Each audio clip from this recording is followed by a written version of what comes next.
welcome everybody to today's stream. I hope you're all having a fantastic day. And hopefully you're going to enjoy what we've got going on today, which is a bit of FC, followed by a bit more of the Crash Bandicoot 4 grind. Hoping that my PC doesn't decide to randomly mess up today, or the internet. I have tried a few things after the stream cut out the other day. Well, didn't cut out, but we started dropping 75 to 80% of our frames. Hopefully that's sorted. As it stands, in the first couple of minutes, it looks fine. Here's hoping it stays that way. And if so, we're going to do some FC, and then we're going to hop onto some Crash after the fact. It kind of ruined the whole plan for the week in terms of streaming other games. The PC's been overheating because it's been 30 degrees. Not ideal. Not ideal, really, but it is what it is. We move on. We've been creating some content. In the meantime, we recorded a video with Tom, the Squad Roulette. That will be out tomorrow. The one that we recorded for his channel goes live in 10 minutes over there. And yeah, mine will come out tomorrow morning. I've just got to finish the edit on that one. Today, though, on the football channel, I uploaded my Game Week 1 predictions for the Prem. I need to do a TikTok version of that as well, but that will happen tomorrow. And I also uploaded my FPL Game Week 1 team. Is it actually going to stay as that, or is it going to change? I don't know. I have no idea. We'll have to wait and see. One thing you might see is the coin balance right here is it's not quite... Oh, we've got this bug. It's not quite what it was previously. You'll see that in the videos with Tom. Deary, deary me. However, outside of that today... I finished off a couple of Evos. Who did I do, actually? I got Buonanotte done. Did I get Samare done today? Maybe, just whilst I was doing other editing work. And now we've got a couple more still ongoing. So we got Farce, where we've got to basically play 4 more games of squad battles in the next 5 days. JJ... What's that, 11 games? That's fine. Yeah, that's okay.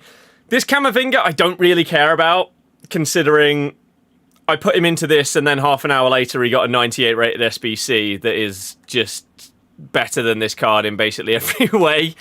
I just chose someone random that could be fun for videos without looking at any of the leaks. Oh well.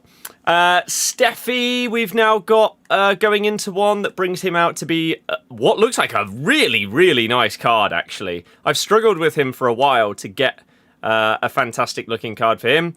And then I just randomly put Koulibaly in this one. This is probably the worst 97 rated on the game, to be honest with you. But hey-ho. It's still utilising the Evo, isn't it? There is this one. This paid 75k one. I could put one of these guys into it, but I just don't know if it's worth it. Probably not. Yeah, I don't think we get enough from that to warrant it. Kiernan? No, he doesn't really get a boost either. So I might leave that one. What does Bilal get? Defending and physical with a little bit of dribbling. Nah, I don't think so. I don't think I'm going to utilise that one. David, Ben, and everyone else that is tuning in. Hello, hello, hello. Hope that you've had a lovely day and a good start to your week. Well, not a good start to the week. A good week. We are just over 24 hours away from the Premier League being back, which is pretty damn sick. Very, very excited for that. We've obviously had our first game in the league the other day, which we won. However, we did have our cup game yesterday, which, well, we didn't win that one. But it's fine. And then at the weekend, I'm doing my first away day of the season. Preston away. It's going to be a very interesting experience. Going up to Blackpool, going to Preston away, and then having a night out on Pleasure Beach and seeing how that goes. But hopefully it should be fun, and hopefully we can get a fun, cool video out of it that we'll put up on Sunday on the Footy channel. So tomorrow I'll do another video on the football channel. That will be basically a reaction to the first game of the season, like pretty much straight post-match Premier League opener, Liverpool Bournemouth. What were my thoughts? Everything like that. And we'll also be uploading that squad roulette video onto this channel tomorrow morning or tomorrow midday, something like that. Saturday, I will try and upload on the football channel as well, and that will be the discussion around the whole La Liga game in America and how that could potentially be the first domino to fall for the rest of like football in Europe and everything. Because, as I say, I'm away all of Saturday, so I can record that in advance and upload it. And then we're back on Sunday. So I'll be streaming on Sunday. I'll also be uploading the vlog from Preston on Sunday as well. So, yeah, lots and lots of stuff coming. Of course, all the short form content as well across both channels with new content on this game, and then any and all football and FPL stuff going up on the footy one. So that's pretty solid. Hopefully everyone enjoys everything that we've got coming out. Home and away shirts arrived today in time for the season. Nice. I need to get our pink one. It does look pretty damn good. Hope all is well. I'm doing very well, Merseb. How are you? Welcome to today's stream. To yourself and everybody. I guess we can do our 85 10s ahead of 6 o'clock. I'm assuming it's 6 o'clock. Oh no, it's tomorrow. Why am I thinking it's Friday? Tomorrow you're going to have your best of, which should be every Footies card, right? Should be coming out tomorrow. Okay, we can still do our 85 10s. We lost in the cup and lost first game away. Just hope we win on Saturday would be nice. Well, good luck. Not going to bother with the season pass if you spend any money. Just going to be next FIFA. Yeah, I'd say that's fair. Show objective. What objective are you looking for? Considering it's a Thursday. It's not a Friday. There's not new stuff here yet. Crap, I need to finish that as well. Seasonal objectives. Complete any 3 SBCs. I mean, we're going to do that, and then we'll win 2 more matches. That's fine, we'll do that as well. Cool. Yeah, the season pass, it's a bit underwhelming, I would say. For the final season pass of the year, I think I probably will end up buying it. Every pack that you get on the premium side is tradable. So if you're getting special cards in it, you have to think of that as like, okay, that's 11,000 coins back immediately from discarding it. So that's that. So in an 85 times 10, a lot of the time you'll maybe get like 4 special cards. So that could be 40 to 50,000 coins of your 500k back from that one pack. And then, I don't know, that 3 times 86, 5 times 86, 786, 86, 10. What are the tradable ones we got? 387, 587, 10 times 87, 87, 20, 5 times 88. I don't know why that one specifies, but they're all tradable. 3 times 89, Maybe there's something in there. I don't know if that's tradable or not. But there's a world where you are making your money back from this. You just need, like, something half decent. Bro's level 1. Yes. Most people will be level 0, considering the new season started at 8 AM this morning. So, I don't really know what to say, to be honest with you there. We'll take the bundled reward, though. Doing okay, can't complain. Looking forward to all the content got coming out the next few days. Hell, yes. Exactly. And as I said, even in that plan that I put out, we can add more to that. For example, on Monday, on the Footy channel, I will be doing a video talking about Leicester specifically. That will be my first impressions on Marti Cifuentes and our season and how I think it's going to go based on what I've seen from the first 2 league games and the cup game.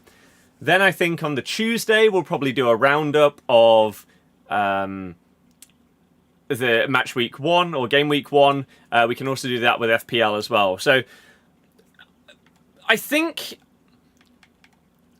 to summarize the football channel push over this next year / football season, however you want to judge it, on both YouTube as well as the short form platforms like TikTok and Insta, the number one word is consistency. If you are putting out like an FPL video every week, if you're putting out a match week predictions for each of the games every single game week and stuff like that, people are going to come back because they know that's what they can expect and what they're looking forward to seeing, and sort of comparing their thoughts to yours and their changes to yours in FPL, blah, blah, blah, blah, blah. Rather than sporadically, oh, in a month's time, I'll upload a random FPL video talking about, oh, this is how the first month went. Well, no, why not go through it week by week and actually talk about the changes you're making in every match? It makes more sense. So consistency is the main word with everything to do with that. And also the main word when it comes to FC 26. I mean, let's not say that it's 100% done yet, because the onboarding isn't complete and won't be yet. But there is a world where we've sorted our coin sponsor for FC 26. And so I'm going to be forced to be consistent, because you'll need to upload X amount of videos per month or whatever for the sponsor. And so that will just help give the motivation of, okay, this is what this is the content plan for this week. This streams, these short form, these normal videos, blah, blah, blah. So pretty much this next year, as we've had so many conversations about FC 26 and whether it's the last one for me and many other people in terms of creating content and all of that, consistency and drive are big, big things. And we'll see how it goes. You're expecting there to be more stuff for next FIFA? Just the crappy 75x5, everything helps on a new game when you're free to play. In the season pass, you expect there to still be some in objectives over the coming weeks. And someone else has also commented, what are the objectives for FC 26 rewards? Well, right here, as you can see, if you complete the season pass, you earn an 84x5 in FC 26 that you will receive by early October. Okay? Over the next month or so of pre-season, before FC 26 comes out, there will be numerous objectives that you can complete to earn different packs and maybe like Evos and stuff like that for FC 26. So we have loads of time for those objectives to come out. You can't expect them all to be immediately there. They've got to trickle stuff out over the next month, otherwise everyone would do it all on the first couple of days and then not touch the game until 26 is out. So that's how they're going to have to do it. Marvellous, thank you very much for following, and hey, how's it going? Hopefully you enjoy the stream. If you have any questions, whether you are new or old here, the whole point of these streams is to get you all as involved as possible. We like communication and interaction, so fire away if you have any questions. We're going to do our 10 85 times 10s. and see what we can get today. Let me double check. Is this playing? Why the music is not playing? And you also can't hear it even if it was playing. Ah, there we go. There we go. Right. SBC storage then. Do we have any tots in here? We have one. One. Okay. One thing that is interesting tomorrow, though, is to know, is tomorrow the final batch of best of re-release? Like, is that it for the rest of the game? And so tomorrow we can start the grind to try and collect every single card. I hope so, because that will make it fun, grinding these like 85 10s and everything for the rest of the game. Dear God. Where are the gold cards? Okay. Well, that's not what I expected my storage to look like. Where did they go? Wonder when there will be objectives for FC26. I mean, most likely starting tomorrow. Tomorrow is officially like the start of the pre-season promo. I don't really like calling it a promo because there's nothing new in packs. You've got re-released stuff, and then you've obviously got your like new objectives and stuff like that.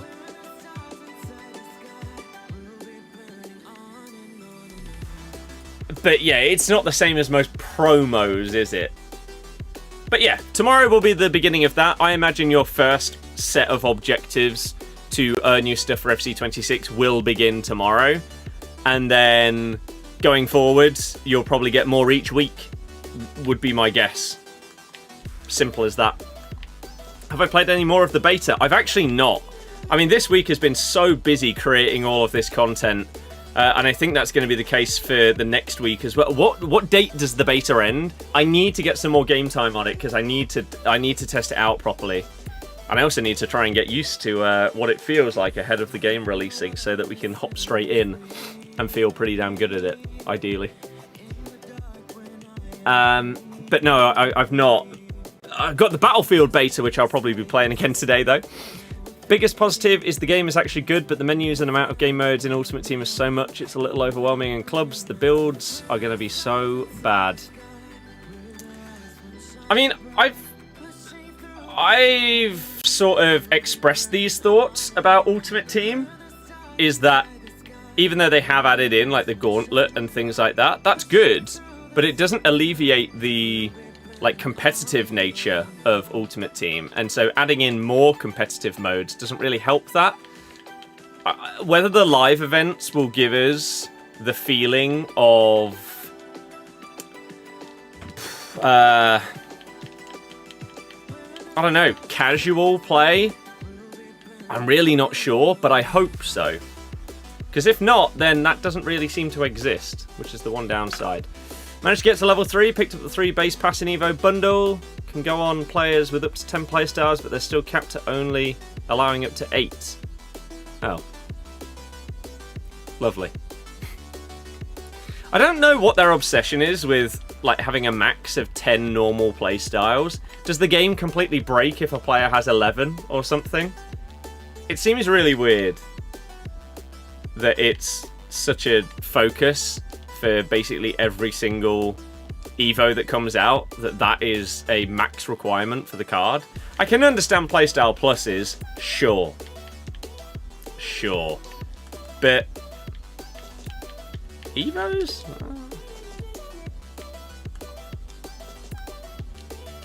Sorry, silver playstyles. Seems a bit unnecessary at times. As a Leicester fan, think we were poor last night. We weren't great. We really weren't great, but it doesn't help that our captain is a disgrace to the club. You got no team of the season. I mean, you can see mine are running out. I'm now getting up to the point where 95 is going to be my lowest tops that I'm putting in. So it's not great. Related to different modes than the game modes. So convoluted with the move to simplifying gameplay animations. Wish they took that same energy to the menus. Well, we'll have to see if they alter anything. Oh my god. Is it all players tomorrow in packs?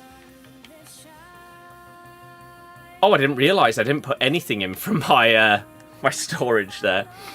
Let's whack in a 97. That enough? Oh my god, this bug needs to be fixed. It's so infuriating. Going to be a full-time job to complete the season pass on its own, or there's going to be so many objectives that it'll be easy. But yeah, we got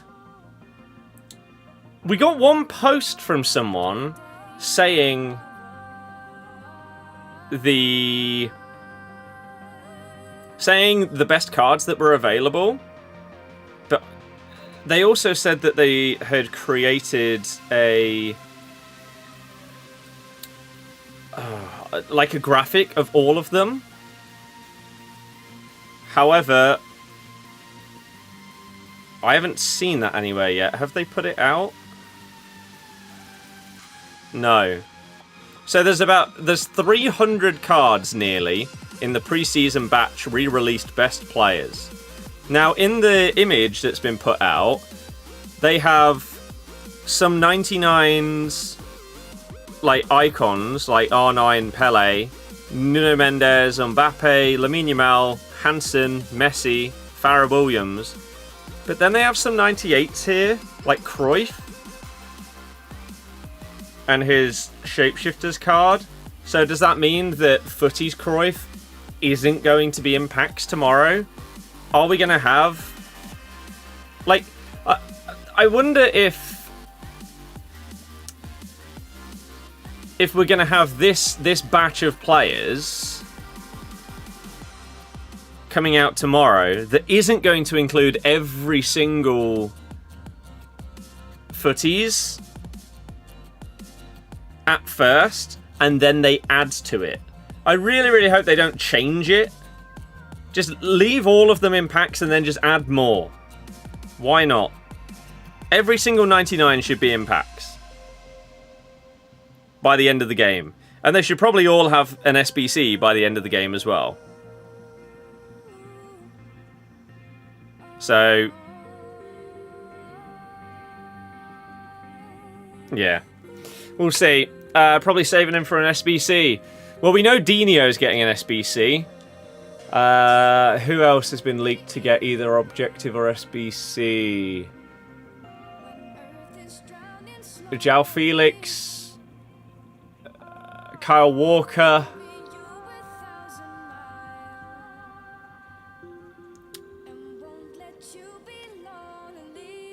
There was definitely another one. I can't remember. I can't remember who it was. Never mind. We'll see it soon enough. Give you a club to do a career in FC 25. Obviously Leicester. Obvs. Verts, RTTK, were in leaks. Have I played more EAFC yet? I'm assuming you mean the beta. In which case, no, not yet. So, right now, my beta experience is playing it for one match of squad battles, and then I've taken a ton of like screenshots and stuff to potentially make like thumbnail assets and stuff like that ahead of the new game to try and get ahead of things. I will be playing it, but I don't know what date it ends. I should probably check that so that I know when I can squeeze in some time. We've got the Battlefield beta that I was playing a lot of. That's now out again until Sunday or Monday. So I'm going to be playing that, but I do need to fit in some FC beta. But I've also got all this content that we're creating for both of the channels. Like this is the push year. Saving up for that house. Absolutely going for it and trying to put in as much time and energy as I can, whilst also trying to now do the fitness push that I feel like I've started a few times, but not there's always been something that stopped it. Whether it was the holiday, whether it was getting ill, whether it was getting injured. I've not had an extended period of time where I've been able to properly grind the fitness stuff. But over the last, like, 2 weeks, I've really, really enjoyed it. Like, I've been doing a lot. We've got an exercise bike. We've got the treadmill. And just going out for walks and runs. I've been averaging 20k on the exercise bike each day. And there are some days where instead of doing 20k on that, for example, I think it was 2 days ago, I went and did my first 5k run in ages. I think it was like 32 minutes 20, something like that. I took it at a slightly slower pace than what I would like to make sure that I could do it. So got that done, got back, did a 15k bike ride. I've been really, really enjoying it. So hopefully that can also continue. And like, when I'm on the exercise bike as well, like, I can have... We've got some of those sort of like bar stools for the kitchen. And so I can put my laptop on there and I can edit a squad roulette for Tom whilst I'm doing my bike ride. And just trying to be smart with things and time management, which is something that I feel like I've struggled with in the past. Is time management is something that, I don't know, sometimes you can be all over it and then it can so easily slip away, and then all of a sudden you can't manage to get it back in, like, in motion. So I feel like that's actually been pretty good lately, and I've been really enjoying that. And hopefully, going into the new games and new season and everything, we can keep it up. Hope all the Playstyle Plus Evos from the past will allow up to 5, not just the level 38 ones like last season. Yeah, that would be really dumb. Did I see Football Manager have actually released some news about 26? I saw that there was a trailer, but I don't really have any interest in Football Manager. If it comes straight onto Game Pass, maybe I'd check it out, but aside from that, probably not. But yeah, I did see that they did actually release some news and a trailer. The beta ends on the 28th. Okay, we got 2 weeks. That's fine. That is fine. Dibbling deal close now, apparently. Should be done over the weekend. Wow. So you're going to have... What's your lineup going to be, though? Timothy, Vinny... You're going to have, like, Dibbling on the right. Grealish in the 10. And Jai on the left. Barry up front. And then KDH and somebody else behind. Oh my god, this bug is so infuriating. How much are you actually having to pay for Dibbling? Because it seems ludicrous, the price. Xavi. Garincha. Want Douglas Luiz as well. I mean, if you got him, surely he replaces Idrissa. You'd have a new front six. Difference in gameplay is good. 45 it looks. That is... I mean, based on what we've seen, that's so overpriced. For Dibbling. You never know. He might turn into this phenomenon. But... Jesus. So much. Yeah, everyone is saying that the beta is really, really good, which is exactly what you want to hear. How have EA cooked with both Battlefield, calm down, and FC in the same year? Do I think preseason is going to be interesting? I mean, it depends on what interesting means. For anyone that has played FIFAs and FC games before, they know what we're going to get during preseason. It's an absolute ton of re-released cards. You're going to get loads of player SBCs for stuff that has come out over the last couple of months. So probably starting off with like Shapeshifters and then FUTTIES SBCs, I would imagine, in that order. You're going to get some objectives to earn stuff for FC26, and the pack grind is going to become unlimited. There's not really much, I don't think, that will happen that will be unexpected. So it depends on what you care about and what you find interesting.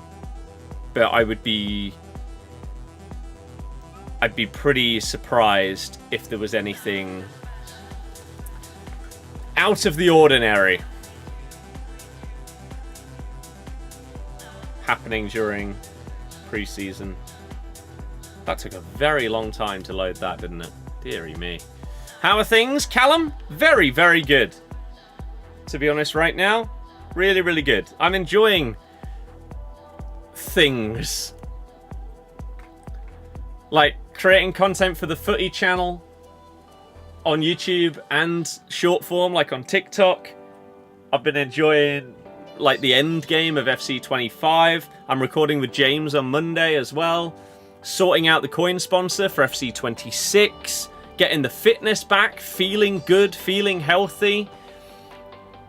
Got my first away day coming up at the weekend. The season's starting. FPL's starting. The Prem is back tomorrow.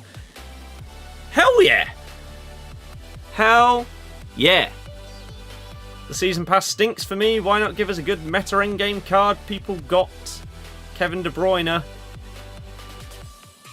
It just sucks for an 84 times 5. I'm not sure what you mean about people have got Kevin De Bruyne.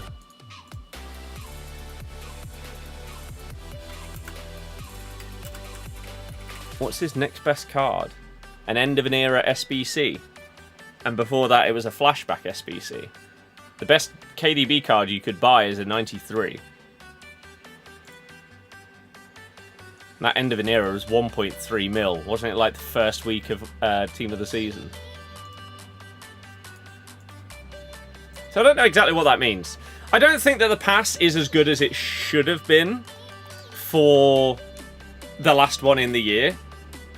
But I also don't think it's as bad as some people are making out. I think it's classic people thinking that they should get the world and maybe needing a bit of a reality check ahead of FC26 when they've said that they're going to try and slow things down. So, yeah. Who do I think will be the most packed icon on the new FC? Honestly, can't even come close to answering that. And the reason why is EA determined the pack weight. It's not as simple as a rating or anything like that. For example, Trent is the same rating, or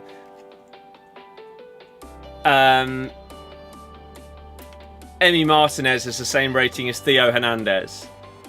And yet Theo Hernandez is packed 1,000,000 times less than Emi Martinez. So, whichever crap icon that is already behind the power curve at the start of the year, EA give the best pack weight to. Is the sad answer to that question. Hopefully no stream crash today. Well, I will be streaming crash. Is there still going to be 85 times 10 packs at 6? They expire in 2 days. Yes. What will most likely happen is in 2 days' time, you will be able to do 15 of them a day. That's my prediction. Maybe I'm wrong. That's my guess for the amount. I just hope that in the best of batch that they're releasing tomorrow, that they have more Team of the Seasons. If you're still going to require Team of the Seasons for all of these SBCs, please put more of them in packs. Because I'm fortunate, right? I've had so many Team of the Seasons sat in the club untradeable for ages that I still have a supply. But we're running out. We're very, very much running out of these. And it's not going to be long before that happens. So, if we could get some more in packs, that'd be lovely. Concerning dibbling, the main sticking point before was apparently the sell-on clause. But the fee was apparently acceptable. Interesting. You're only going to be on for the packs for the next FIFA. That's fair. I mean, you have a chance now to potentially chill between now and FC26, playing other games. You can play the Battlefield beta and stuff like that. There might be a COD beta before the game comes out. Maybe. You've got other games that are releasing as well. There's probably other stuff that you're already playing that you can play a bit more of. You can go and do some other stuff. Do some other hobbies and everything like that. And just chill ahead of that September release. 84 times 5 for the new game. Not the best, but still good for a starter squad. I agree that an 84 times 5 is good for a starter squad. However, you will get the pack at the start, like, near the start of October, I think it says. Early October, I think is the phrasing that they've used. Which, at that point, unless you get lucky, 84s aren't going to be in your team. In most positions. Unless there's like a really meta card that's like that low rated. Maybe like a fullback of some kind. But aside from that, you probably won't be using 84s after like 3 weeks of the game. Which is crazy how much it's changed over the years. Unless, with their slowing of the power curve, an 84 times 5 would actually be relevant. I hope so. But, You mean the icon most packed from the pre-order rewards? Whoever the lowest rated one is. Simple as that. Simple as that. Oh yeah, and someone pointed out the 98 rated farce. Yeah. He's pretty good. I wonder if I've got like an Anticipate or Intercepts Plus in my Evos that I could whack on him. I actually don't know what he's currently gaining from this new one, to be fair. Maybe he's getting one of those. I'd have to have a look. But yeah, we are running out. I was avoiding Lookman because he's in the Leicester past and present, but I mean, I don't use him, so I could just buy another one if need be. It's not the end of the world, is it? John Duran. Okay. 2 more of these, and then we are golden. It's not as if there's probably going to be anything exciting coming out today at 6. That is tomorrow. Really, that we are waiting for. Today is pretty much a filler day, which is why we are going to be doing some Crash Bandicoot instead of sitting on this game all night. It's 29.9 degrees in here. That's lovely and cool, isn't it? Any suggestion as to how the up to 6k points is distributed? 2k per month. So you can use... If you get the Ultimate Edition, you're getting the... you're getting the first season pass for free, right? As part of your Ultimate Edition. But then, with those points, in the next 2 instances of a new season coming out, that costs 1k, right? So you can use half of the points for Season Pass 2 and Season Pass 3. So in reality, you're going to start the year with 2,000 points, and then when the second season rolls around, you're going to get another 1,000 points to use on packs or evos, and then the same for the third season. Expedition 33 is on my games to play list, yeah. I don't actually know what on earth it is. I just know that everybody that seemed to play it this year said that it was amazing. So, it's on the list. I've not actually been really working through stuff lately. PGA Tour, to be fair, I'm actually very close to 100%ing that. But I made an error. I played the final major tournament in the career and didn't get the achievement. And I didn't know why. So I then skipped to the start of the next year. Turns out the final career achievement is for doing the last smaller tournament. So now I've got to go through and do the majors again and then skip. Extra time that I didn't need in order to get that achievement. But I've got 2 left on that to finish it. Then I'm going to commit back to completing Tony Hawk, but Christ, it's just difficult. It is difficult. Like, I could spend 2 hours trying to make a tiny bit of progress and make absolutely none, which is not ideal. A team of the season. And to be fair, the same thing could be said about Crash. But, oh well. Florian Wirtz and team of the season Morera. Lovely. There's one. Game of the year. But that doesn't mean anything to me either. I don't know what it is. Can you explain one thing to me again? In terms of fatigue, your players become more tired when controlled. Is that correct? No. You've actually got it basically opposite. So, player fatigue in 26, your players will still get fatigued, right? So, the stamina bar and everything like that will go down when a player is like making sprints and everything like that. But if you control a player, when you like switch to them, they get full stamina. So you can sprint with a guy and have full stamina. But if you are letting the AI control that player, if they're really, really low and it's the end of the game, they won't be able to do the same sprint as you would if you were controlling them.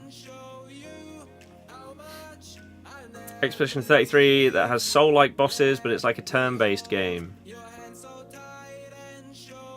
See, that just sounds bizarre to me.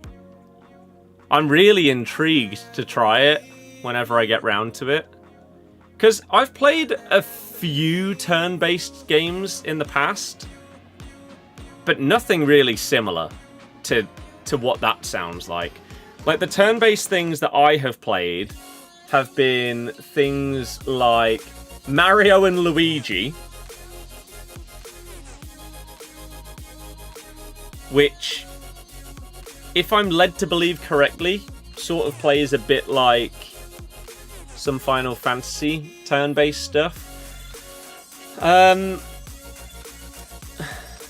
Garincha. And then the only other turn-based things that I've ever really played are more like RTS games. Like, you're controlling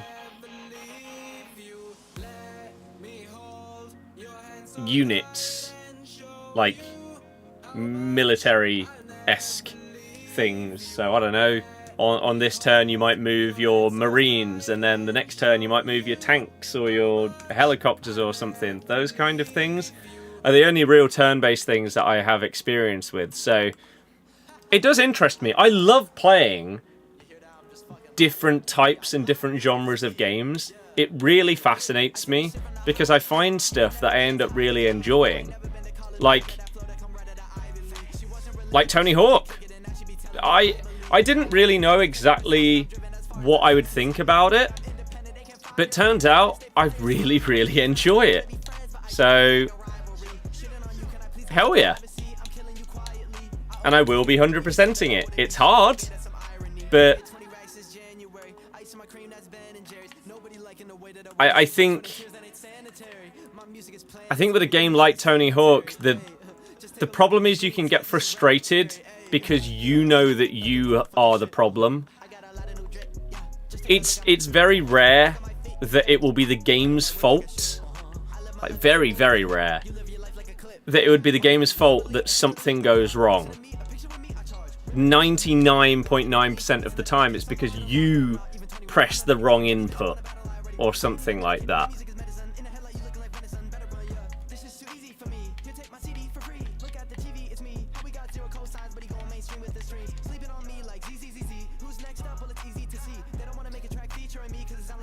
So yeah, even though it is proving difficult, there's certain challenges and objectives and stuff that I know I can do it. It's just getting that 30 seconds or 1 minute of gameplay where I'm pressing everything well. Not necessarily perfectly, but to a good enough level that I get that combo, I get that score or whatever it is. I know I can do it. But it's just executing what you know well. And sometimes that can be really frustrating because you're just messing it up. And as I said, you know you can do it. Finally packed Tots Mbappe in an 89 exchange, but still no 99 for you. My mate got his first 99 yesterday after grinding for ages. Gareth Bale. Tradable. So he banked like 4.5 mil, something like that. Crazy. Oh. Never played that type of game before, very much enjoyed it, so I reckon you'll like it. Will be a blast when you do get round to it. As I say, I'm working through my games, slowly but surely. But lately, a lot of my time has gone into watching things instead. More exercise stuff, more work stuff. And so I've not... the last week or two, I've not really sat down at the end of the night and played a couple of hours in bed, which I would do a lot previously. So... things go round in cycles. We'll get round to it soon. Oh dear. Dreadful. How can we talk about turn-based games and not give at least an honourable mention to the GOAT of the genre, Mario Party? True that. I feel like that's... When I hear turn-based games, I think turn-based combat.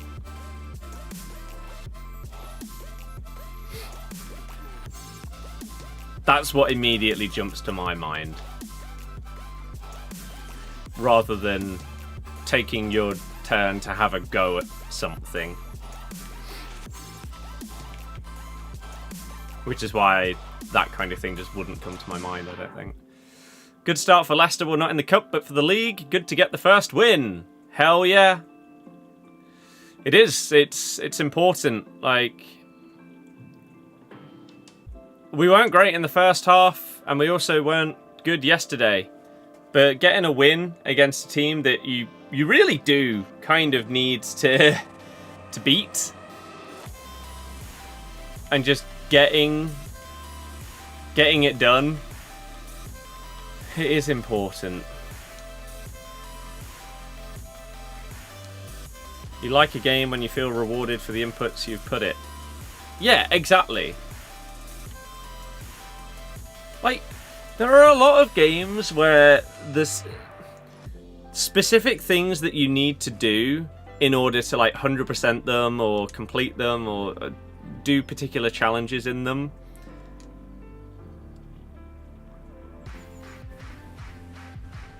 Are to a certain extent luck-based. And it's just really frustrating. Whereas if something is difficult and a challenge, but it is in my control, I can know what I've done wrong. Ola, no, that's what we're talking about. So, with the Tony Hawk example, if my thumb slips from doing an ollie to doing a kickflip, and that causes me to bail, I'll be annoyed at myself because it's like, oh man, you just... What are you doing? But I know what I did wrong. Rather than questioning, well, why didn't that work? Well, because you pressed the wrong thing, you idiot. That's the answer. Whereas in some games, trying to do certain things, it feels like you do the same thing 10 times, but it only works once, and you have absolutely no understanding as to why it worked the one time. They're really frustrating. Because there's no, like, trial and error. You don't feel like you can improve. Because there's no guidance as to why that worked or didn't. Platinum on PlayStation used to be so rewarding when getting them. Just after a while, it was just a burnout. Burnout, what a game.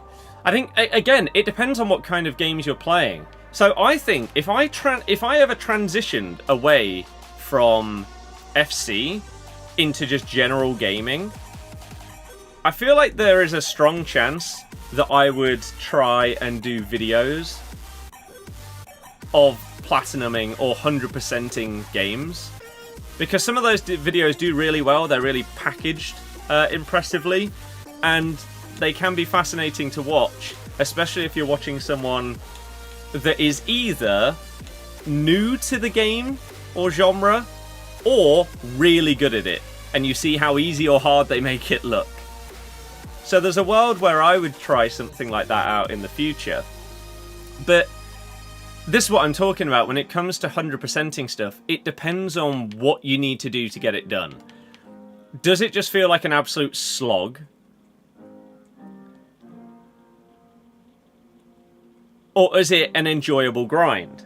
There are some games that I have really, really enjoyed playing and enjoyed completing, but 100%ing them has not been fun. I mean, right now, we've just started playing, trying to 100% Crash 4, and basically everybody will tell you, this game is amazing to play, but to complete it is miserable, and you shouldn't put yourself through it. I'll see if that's my thoughts once I've got it done. So far, I can say it's really hard, but I'll judge whether I hate it later on. But there are some games where there might be like one particular achievement or trophy that is just so stupid compared to the rest of them that it isn't fun to get it. And off the top of my head, I have one specific example, which the game is called Lego 2K Drive. You may know about it, you may not. It's basically if Lego met a smaller version of Forza Horizon. It's sort of open worldy with lots of different missions and collectibles and stuff like that. And there's like 5 different worlds that you can go to. Really fun game. I had a really, really enjoyable experience playing that game. The problem was, the final achievement on that game is to drive a certain distance, and by the time that I had 100%ed the game, I'd done about a quarter of the distance. So I had to AFK grind, like wrap a wire around my controller like that, so that the left stick is always facing to the right, and then I'm constantly boosting or drifting or something like that. And that ruined the 100% completion of it, because it was just so unnecessary. So it's a shame when games are made in a way where it feels like you are either intentionally making this final achievement grind miserable or boring, or you've judged it really, really poorly. And that's frustrating. So that is why when I'm going to try and 100% a game, especially if it's in a genre that I haven't done before, I look up all the achievements beforehand and I try and figure out, okay, in what kind of order do I want to try and work through this game? Like, do I need to try and do as much as possible in my normal playthrough? Or do I complete the game and then come back afterwards and find all the collectibles and stuff like that?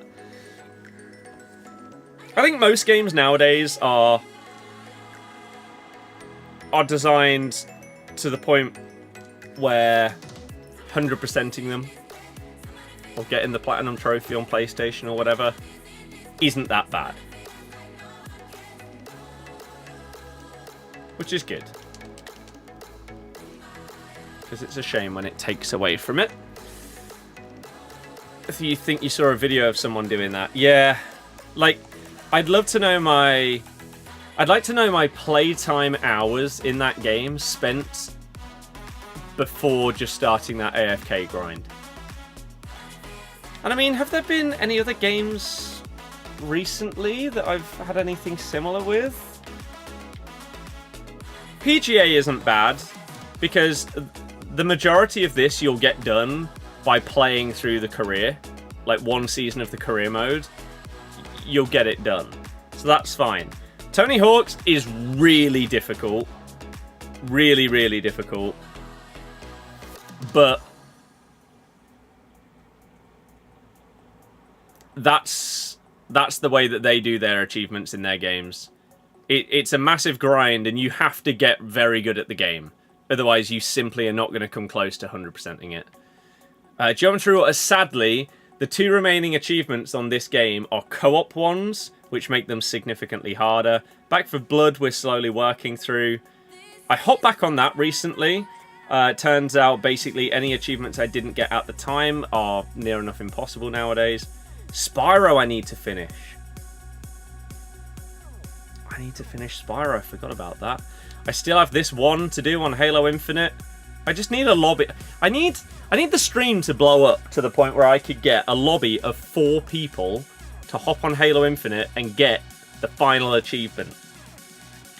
Avowed was probably the last like single player thing that I 100%ed. I really liked Avowed. I really did. There was one thing that I had to go onto a second playthrough in order to complete. And that was fine. It only took... I think it took like an hour of a second playthrough, maybe 2, in order to get the last few achievements. That was okay. Elden Ring we're working through. Crash, of course. Planet Zoo. Was good, was good, was good. The worst game I've ever played. Christ almighty. I need to get the Overcooked one. Stardew got a bit grindy towards the end, but I did have a good time on that. That was fun. Avowed was an okay game, didn't mind it. I really enjoyed it. I thought it was very fun. I had a very good time. Have I given up with Crash? No, hence the title of the stream. Saying, Crash Bandicoot 4 100% grind.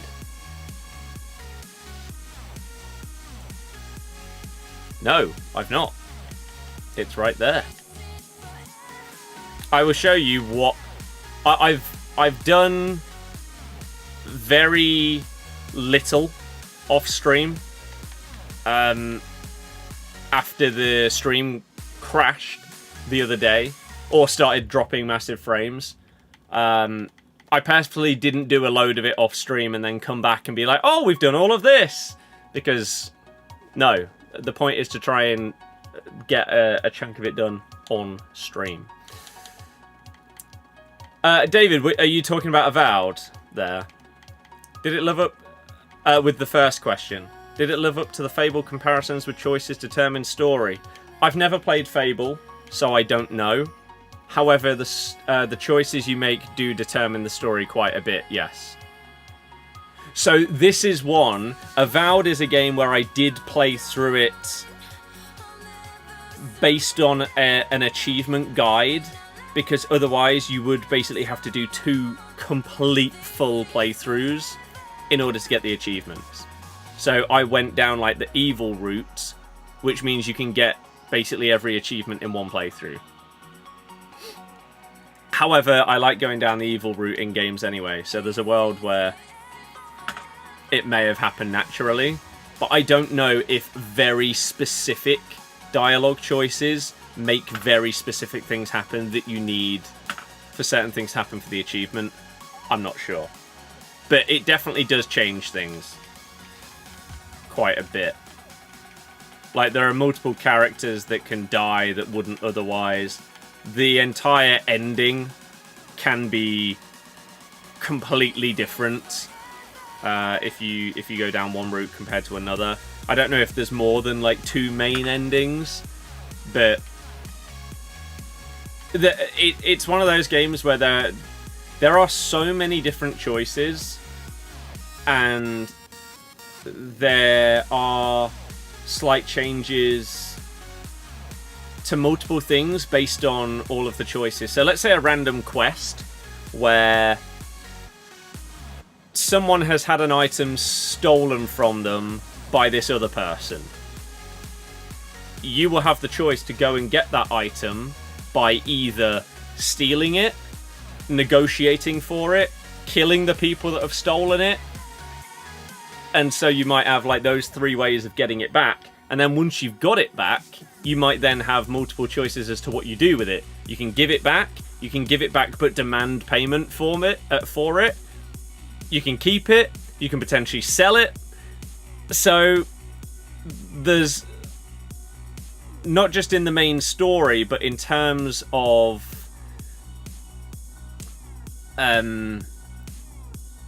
variety in the same quest that you could have from doing multiple playthroughs, there's a lot. And you get different rewards based on those things. Like, you might only get one specific item or weapon or, I don't know, armor or something because you made this choice compared to this choice. So yeah, there's a lot of variation in it, and I thought it was really good. I had a fantastic time with Avowed. I think it was it like 70 hours, something like that? I don't know if... Can I see that without having to load the game? I can. Oh, no it wasn't. Although some of that will be idle time. So wait, what is that? 48, 96, 98. I think it was probably around then 80 to 85 hours. But there were definitely times where I just had it on in the background whilst I was editing or whatever and wasn't making progress. So, yeah, there you go.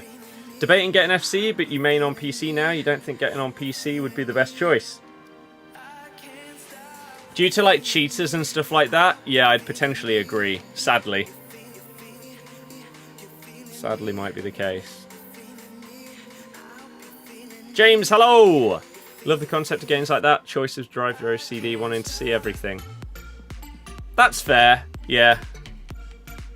That is understandable. Oh, this was what I was going to check, wasn't I? I wanted to see if I had, like, anticipate or intercept in here. Do we just use these on, like, random cards just to get them out of the damn way? We could put 99 shooting on someone. Do we put it on, like, Maradona? VVD?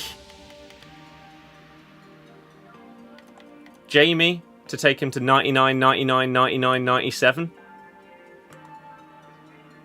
I mean, his stats are basically already maxed, though. And I guarantee his long shots would not go up to 99 because of the way that they've done it, which is stupid.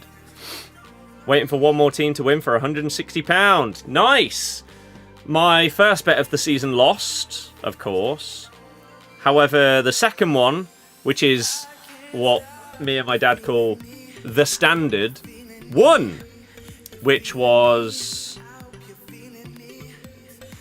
a corner in the first 10 minutes and one of the teams to win either half. I put that on our game and it won. So far, I had £5 in my Bet365 account. I think I've got like 20 or 25 on the Sky Bet one. I need to put some pre-season, like Prem stuff on, which I normally do.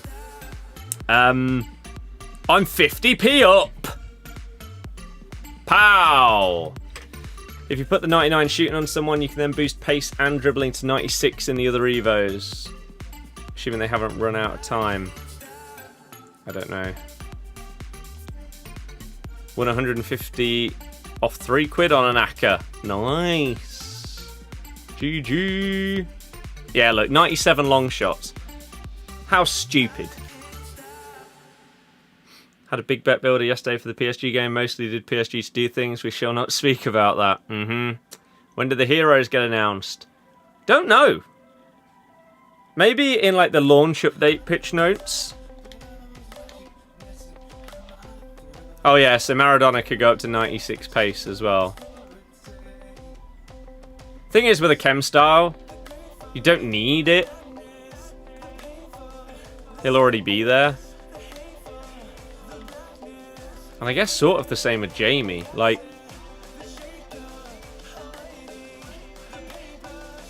are those like 1 or 2 differences in stats going to be worth putting on him when we could put it on, I don't know, someone else like in the Leicester team when we start rocking that for like the final champs of the year?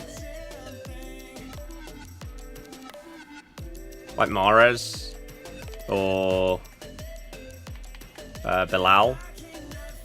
Like Riyad's got 95. We wouldn't be able to up his dribbling or pace. Bilal is Moroccan. We'd be able to up his pace by 2. Again, his shooting's already pretty damn good though.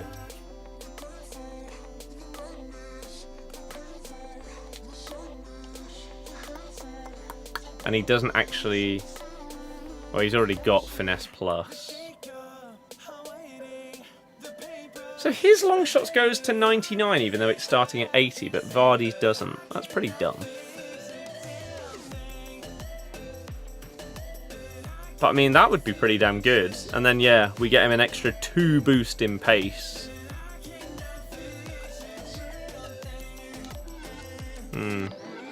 Is it warm in my room? It is currently 29.9 degrees.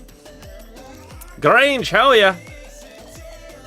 99 pace Evo and a striker plus all rolls Evo on the pass move. Put the shooting while on the attacking mid. He can then turn into a striker. I don't know who it would be though. Just the thing. Season 2 ladder excellence.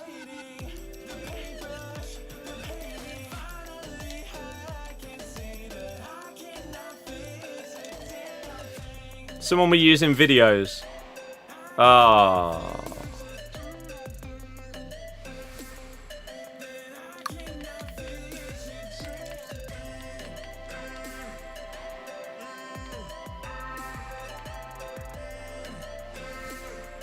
Jordan, are you? Ole, ole. Jordan, are you? Jordan, are you? Lovely. There's one used. Pack 99 Due earlier today. Nice. FC Pro badge. Oh, can't wait to put this on someone. Let's go with Dragowski. Oh, he's a keeper. Tete. Leicester legend Tete. Start that Evo. Hell yeah. Doesn't look tacky at all. What else? Season ladder excellence. Oh, that's a good one as well, isn't it? Let's. I mean, to be fair, I could have like the most unique looking 99 Ronaldo in the game by putting something on that came out in like November. No one else is gonna have him looking like that, are they?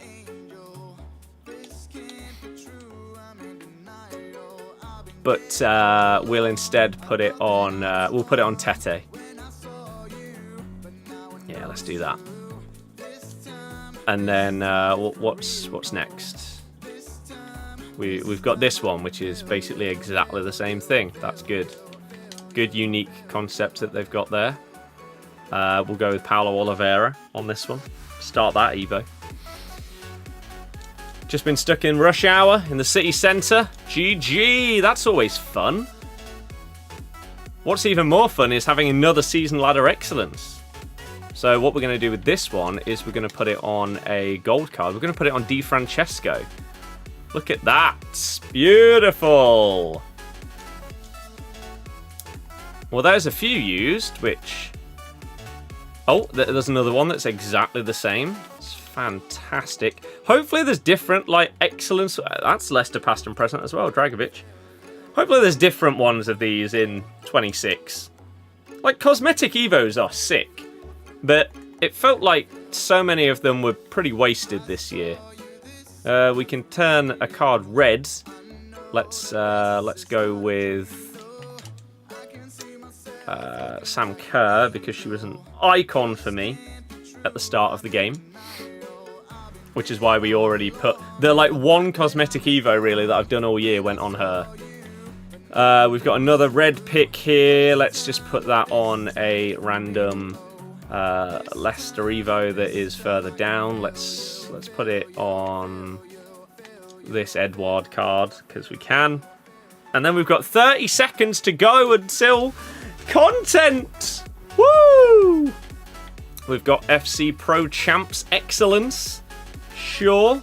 Same thing again. Let's whack this one on Will Alves. Yeah. Woo! Then there's some paid ones that are in the way that I really couldn't care less about. Club Legends, they just look awful, which is why I didn't use any of them throughout the year. There is a Bruiser Plus. We do have an Anticipate Plus, so I could put that on Fast. Unless he's currently getting that in his existing Evo.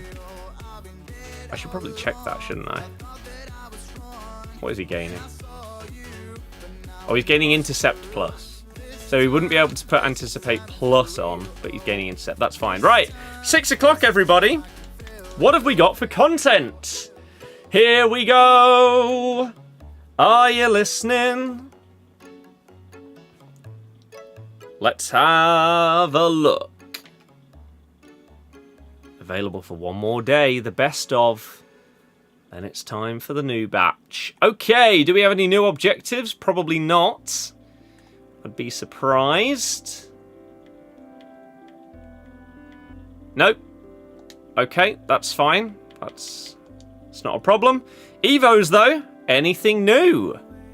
Nothing paid that's new today. Free, though. No. No. Okay.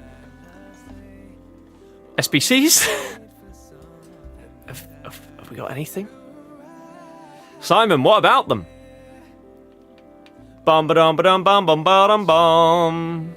Bum ba dum ba dum bum ch bum ba dum ba dum bum ch. Shapeshifters Eusebio.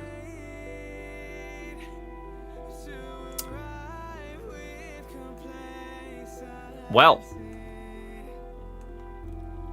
Okay. He's out for a month as well. So they've dropped Eusebio for the rest of the game. I like that. Rather than it just being out for like a week or two. He's currently worth 1.2 mil on the market. I would say, like, how expensive is his SBC, but it doesn't matter, does it? Because it's purely time. It's not really a cost. 23 squads is kind of crazy, though, with 6 of them being 94 rated. So it will be a bit of a grind to get him, but you'll be able to get there. We've also got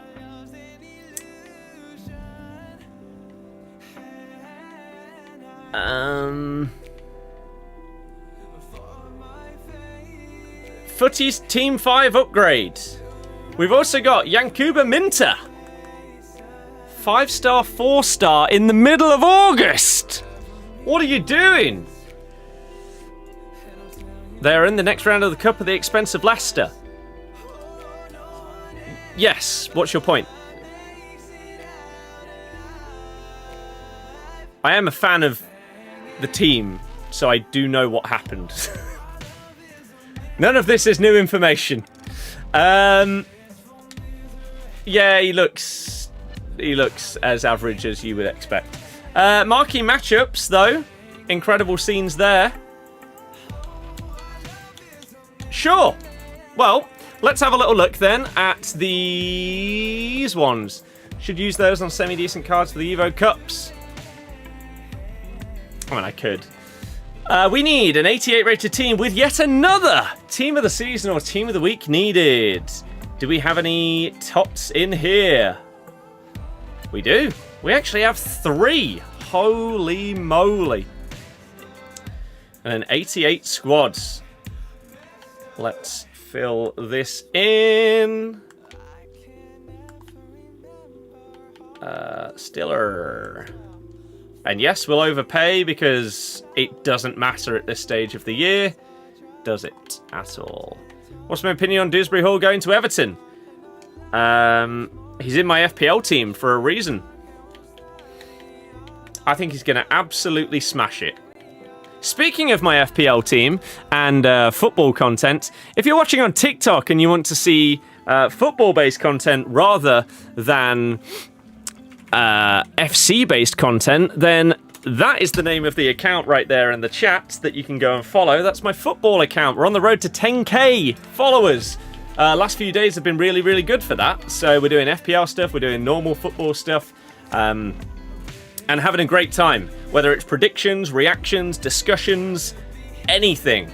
I am really enjoying it. So go and follow that. And also, if you're not subbed to the football YouTube channel, just search for Birdie Football. I uploaded today 2 videos.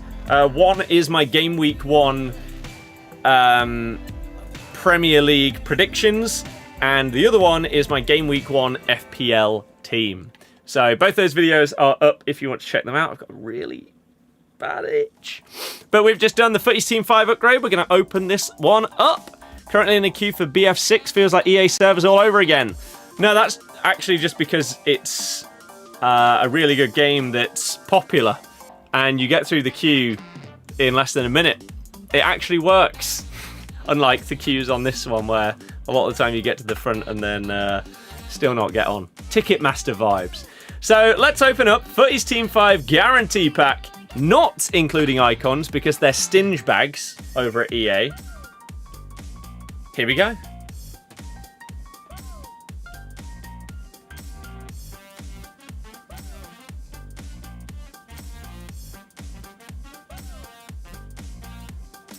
I don't even know who that is. Lala. I have so much PTSD of doing like guaranteed FUTTIES picks or whatever, or packs, and seeing Klaus that I thought somehow it's going to be him. He's not in Team 5. Sure. I mean, I've already got him a few times, so he is going to be a dupe, sadly. The odds of us getting one that wasn't a dupe were obviously not going to be fantastic, but it is what it is. So that is your new content today.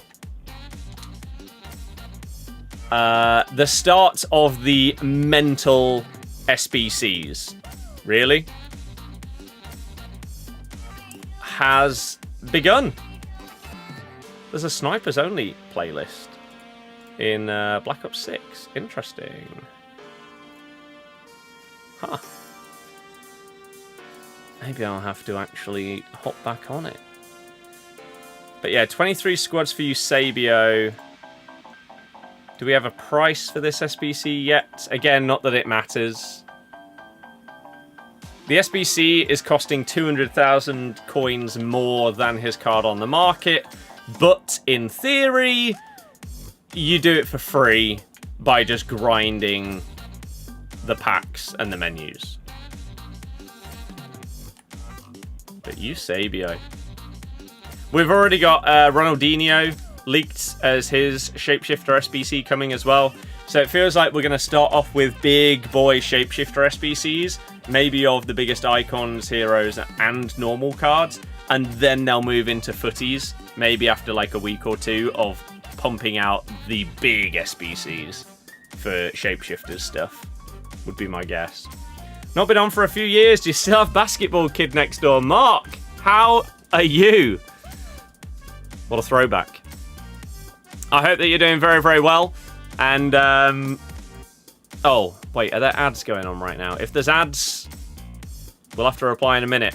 Send another message, Mark, if you can actually hear what I'm saying before I reply, just in case it is locked behind some ads. It's so hard to tell with the YouTube dashboard at times.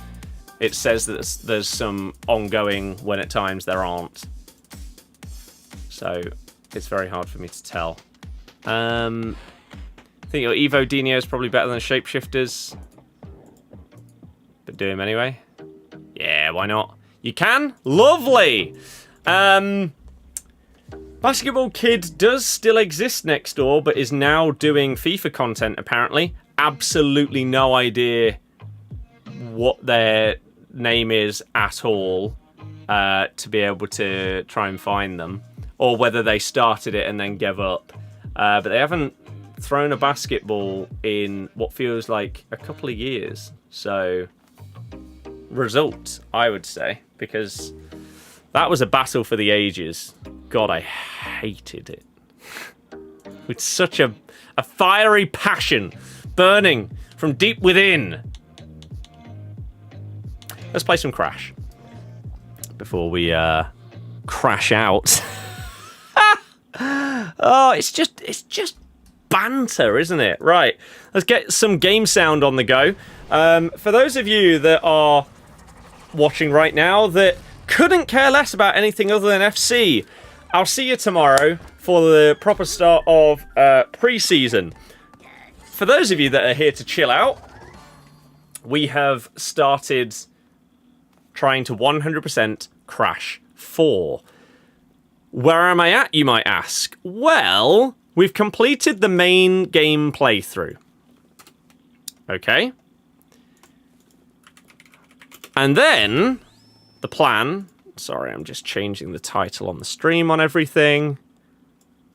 Crash 4 100% grinds. And then the plan is basically to go level by level, one by one, working our way through and 100%ing each level individually and going from there, basically. How do I do this? Oh, apparently that's not a thing. Okay, never mind. Crash 4 100% grind.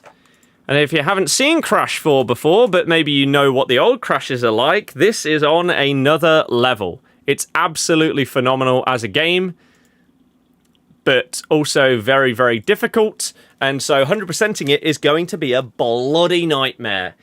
Now, what happened a few days ago when I started the 100% grind on stream was we started with the very first level in the game, because we're going to do them one by one. And what we were doing was trying to get the relic on the first map, because I had already got all of the normal gems and the inverted gems and the insane relic.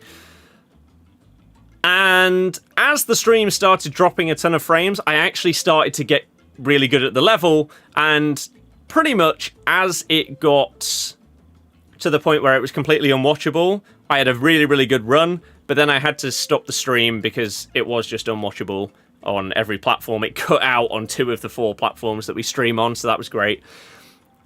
And then with 5 more attempts, maybe not even that, maybe like 4 or 3, I did it. So that was pretty damn sick. How on earth you would get the dev time of saving another 11 seconds is absolutely beyond me. So level 2, I got all of the gems already. So yesterday, I thought I'd try and have a few goes at trying to get the relic. And I did it! On my second time completing it, like actually getting to the end of the level, I beat the time by like 3-4 seconds, something like that. So we've got the relic on level 2. Now we need to get all of the gems on the inverted version. And we also need to get the insane relic, or whatever the hell it's called. That thing. Down there. I also need to run through and get these gems at some point, because I don't know when and where they're actually necessary, like what levels they're needed for, but I do need to get them. So, we're going to go inverted and see how this goes. Right. David, as you've played this, do you know the answer to this question? You know how, for example, in this stage, the inverted, when you spin, you sort of like cast a light. Is it that the difference in like theme of inverted level is based on the island? So these first two are light. For example, one of the other islands, it might be that every time you spin, you splash out colour. Yes, okay, cool. Good to know. So,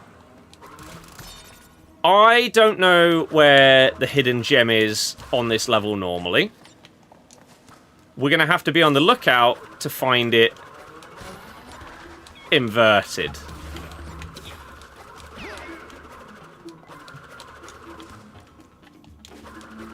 It could be bloody anywhere. But we gotta... Ooh, just gotta be on the lookout for stuff in the background. And also try and make sure that we are hitting every crates. For the... If we can get the insane relic on first asking, that would be amazing. I don't know whether that will be the case or not. I do obviously know the level after doing the... See if I see the gem anywhere. I do know the level after doing the relic on it, so that helps.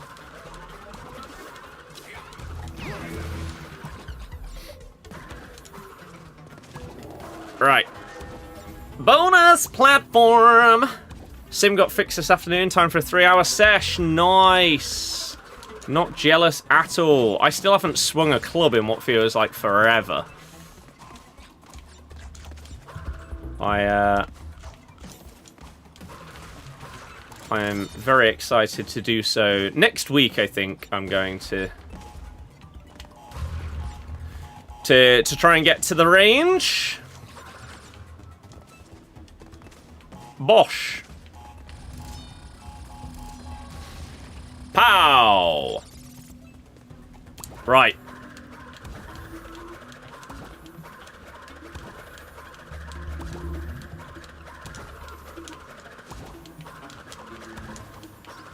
Still no sign. I'm imagining that the hidden gem is going to come during the chase sequence.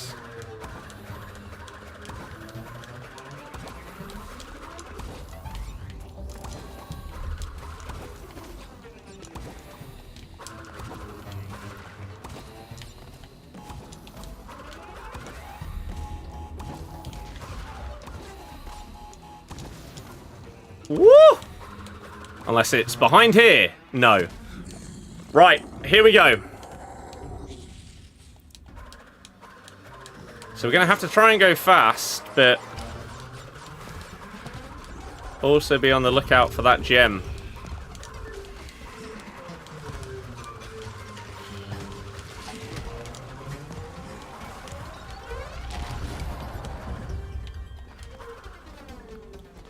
Just try and have a look around when we can. I mean, it might be that we have to play through again in order to find it. Whoa. That, like, auto-hopped me onto that. That was the part I died the most at in the chase sequence. When going for the relic.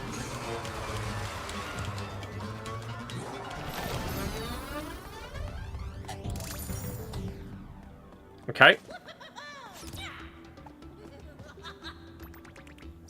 So, we get the insanely perfect relic, but I did not see the hidden gem anywhere. We got the rest, though, so that's pretty good. Let's find out where it is.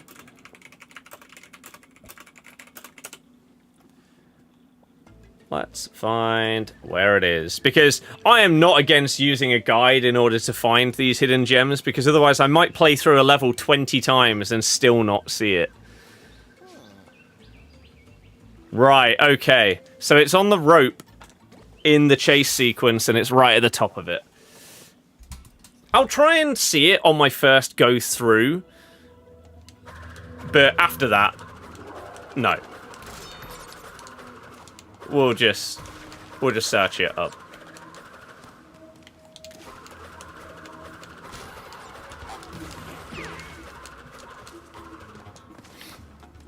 Because otherwise we're just spending unnecessary time finding something. Yeah, again, 100%ing this game is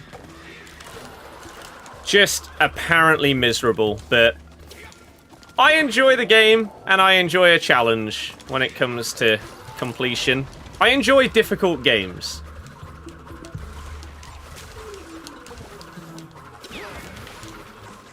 So I feel like even if it is ridiculously difficult by the end, I'll have the motivation by the point we get to the really, really hard levels to want to finish it off.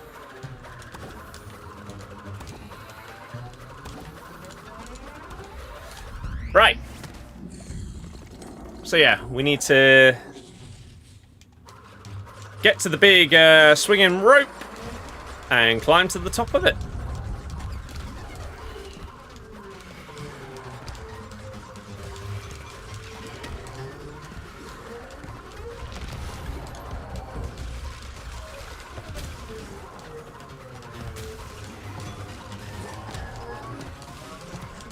Ah!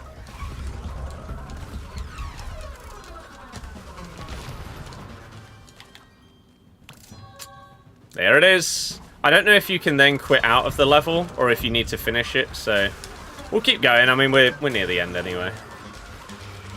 No harm in just getting through this last section. There we go. Playing through Donkey Kong on the Switch, and my god, I'm bad at it. That game looks amazing. Really, really cool. But it would mean buying another game when I've got so many to play through already. Right, 2 levels down. A lot to go. 36 to go, to be precise. Right. Next up, a real grind. So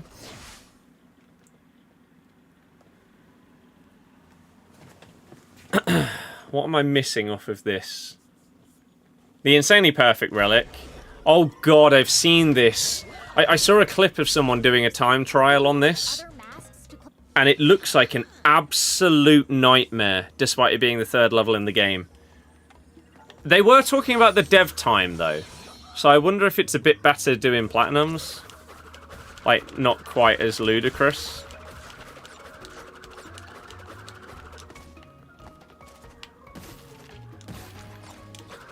We'll see.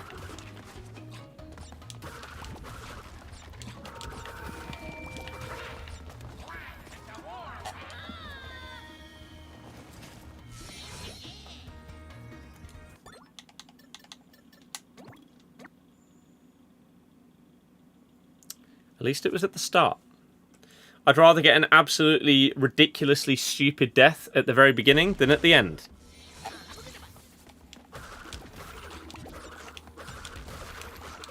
This will also hopefully...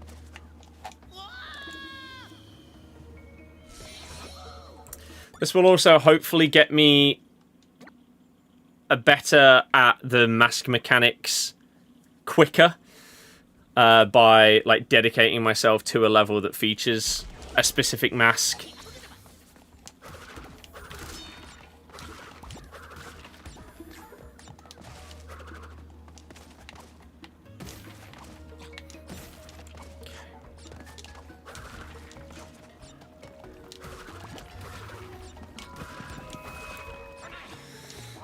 Okay.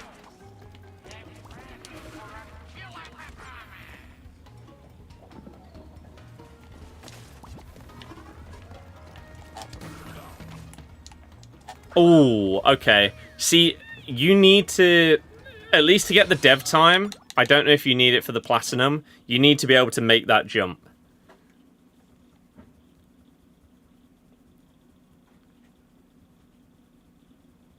But it was only like a clip of the start of the level, so I don't know if there's any other tech you need to know later on. But I do know you need to be able to make that jump, because that Aku crate turns into a like 2 or 3 second one in the time trial. So trying to learn that ahead of doing the time trial would potentially make it a bit better.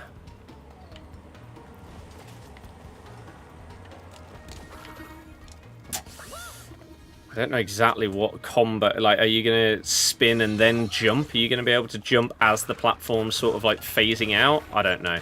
I know I don't need to be able to do that right now, and I might not need to be able to do it for the platinum. So, maybe we'll just leave that until we do the time trial. But knowing that that might be a possibility is a bit scary.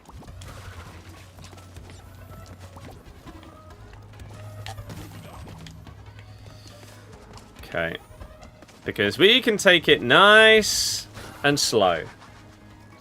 Probably made the double jump after bouncing on the box. They don't bounce on it. They spin it like as they jump.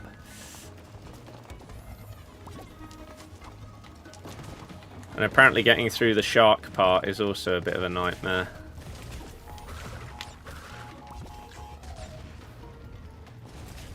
Like, oh, God's sake. Like, making it through the cycle. I didn't know there were 2 shark jumps, is the thing.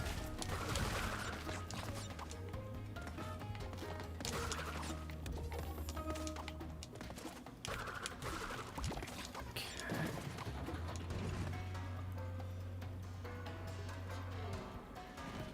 Oh, it does respawn. Okay.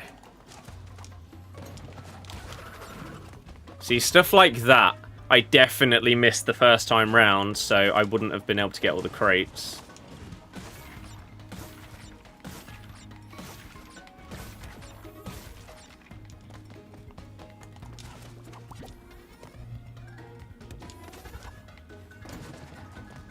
Just really trying to make sure I don't miss any more, potentially miss, like, one tiny little crate or something.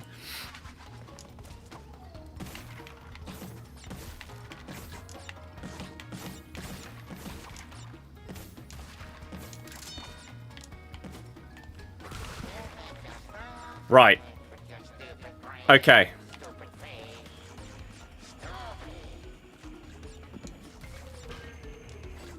I can't remember the controls to go underneath. Okay, there we go.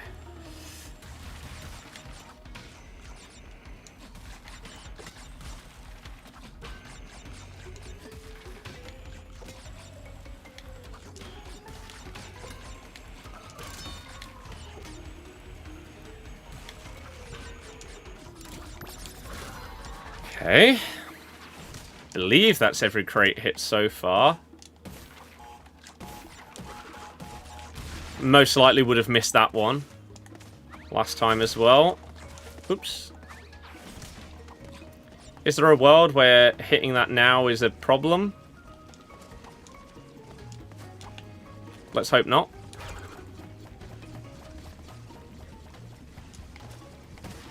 I mean, I'm not sure. sure why it would be. If it spawns the boxes that you then have to go on.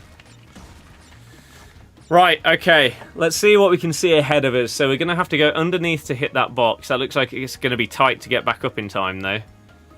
Then we've got to hop over to the right. Then there's a world where you have to immediately hop back left and then right to get them, like, hidden behind those things. Okay.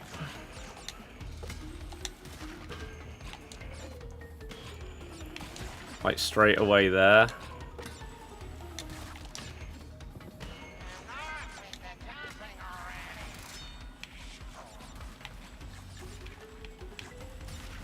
No! Crap. And there's no world I can go back without starting again.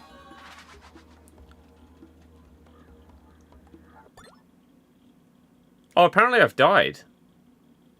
Did I not restart after dying at one?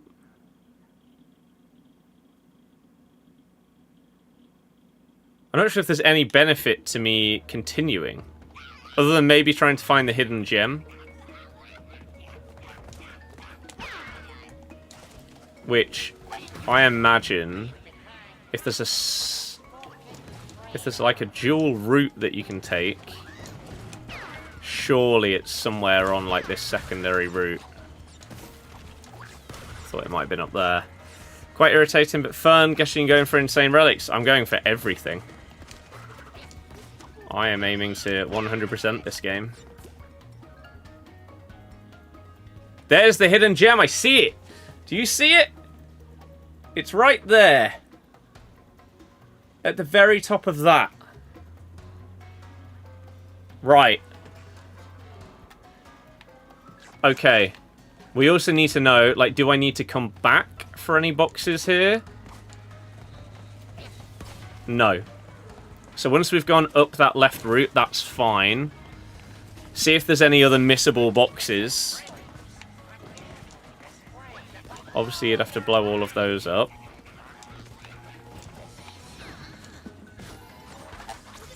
I don't think I went up here last time. If it's possible to. Did I get the boxes in the tyres? I'm not sure. Is that the only way up here? It looks like it. Okay, so we'd have to do that. Apparently the second one of these is a time crate. So if you're going for the dev time, you need to slide, spin, and switch this back whilst you're hitting that. No, I already missed a box that I can't go back and get. So now we're just playing through the rest and seeing if there's anything missable. So like here, I'd have to switch between those two. That's fine.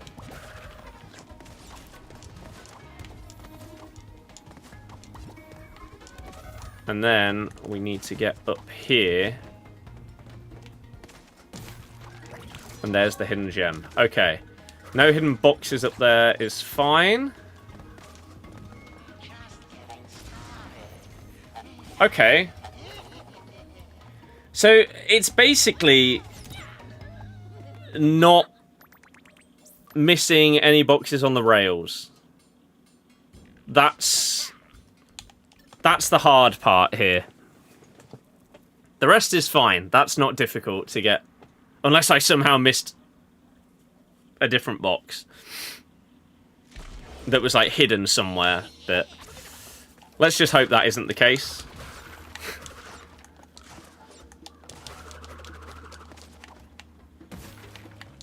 But yeah, we're going for 100% completion, and the way I'm doing it is a level at a time. So we're going to try and get everything on this one, and then we move on to the next one. That includes Insanely Perfect, Relic,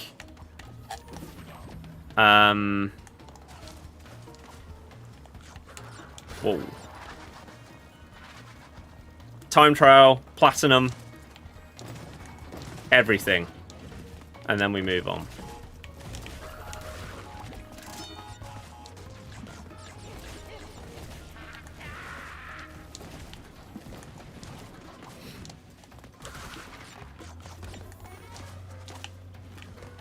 checking. Wasn't there something up here? Where was it? Up there. Hidden box on this level you see on your first playthrough. If you miss it this time, would you like it pointed out? Sure. I've completed the game normally. I purposefully played through it normally without caring about coming for 100% until after I'd played through it normally.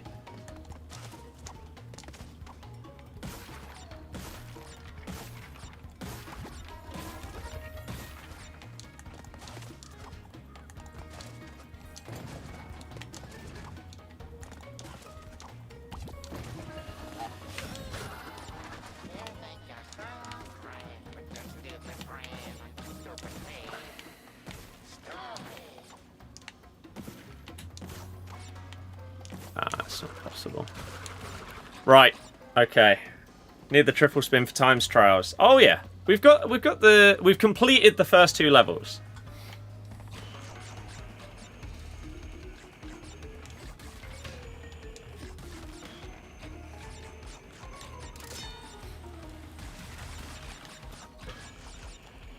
Fully.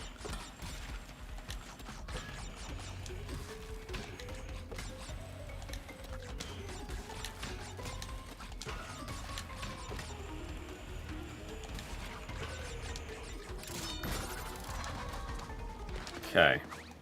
There was another box up the very top there.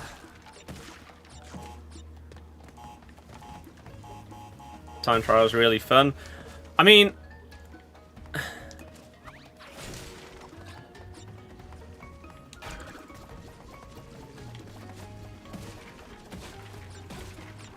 whoa.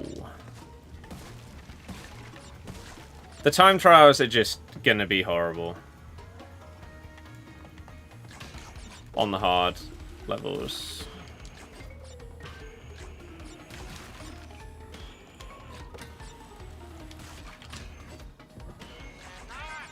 Right.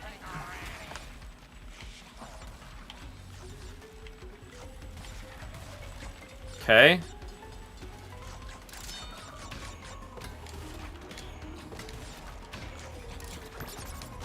Okay.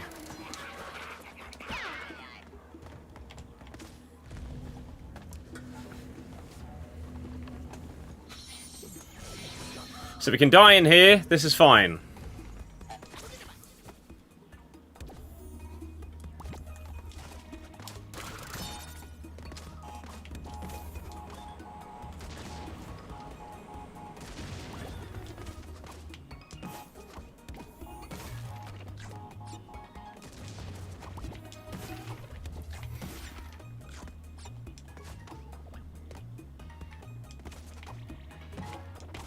Oh, I didn't actually mean to do that. As if... Right. So if you swap the... How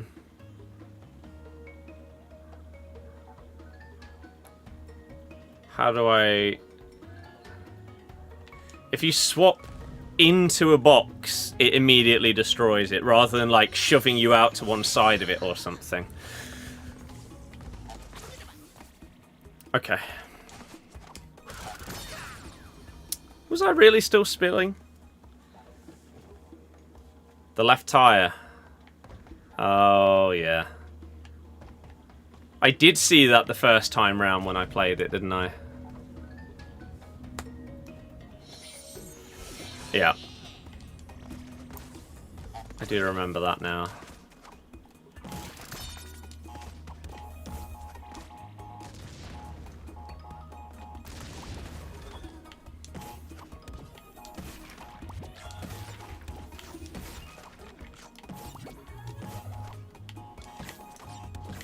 That's what I wanted to do. Oh my god, I didn't think I was... I was over there. Right.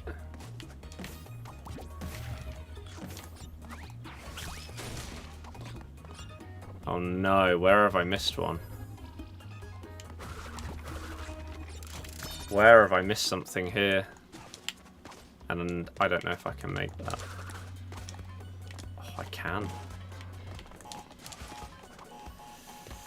Yeah, I learnt that sort of like sliding over an edge, you don't actually fall down until the end of the slide. So, that's good to know.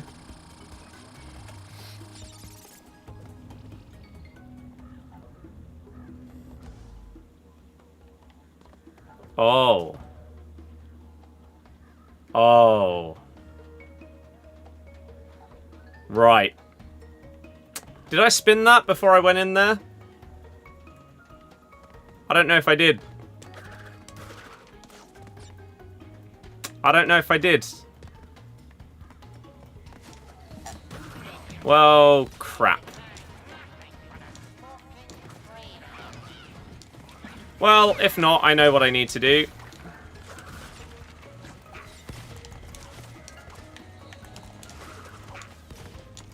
Next time.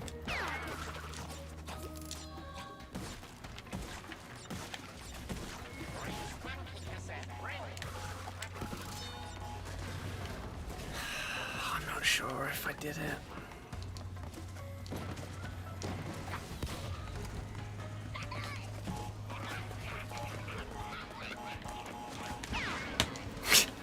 They went flying.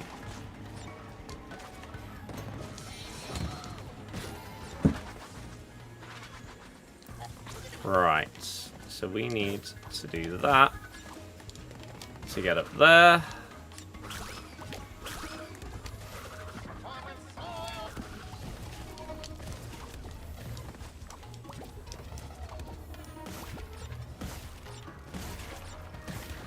And if we've failed it by 1, then we know what I missed.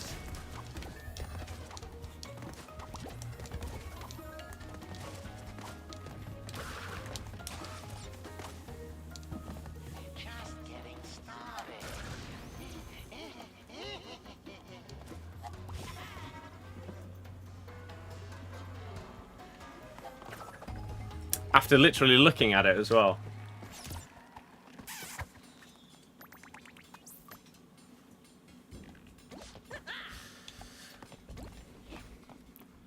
I didn't realise that the platform was going to then come back and cover it. Ah, oh, okay, well, at least we know everything about the level now. We should be able to get through it pretty quickly.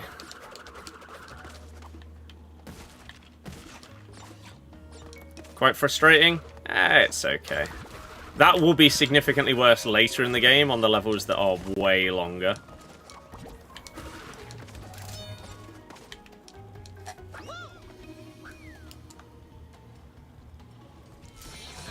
I tried to rush it and perfectly land on it. I should have just gone on the normal one. If I see you miss anything, try and help. I appreciate it. Ugh.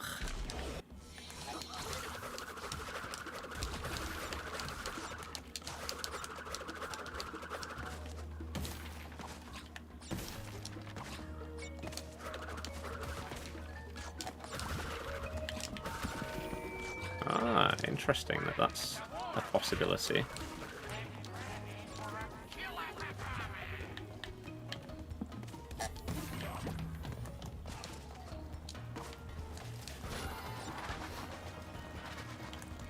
Oh, they're not on the first.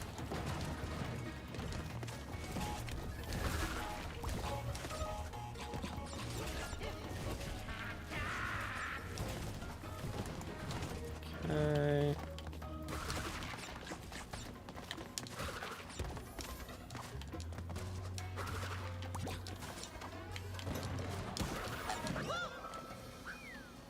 I pressed it too early.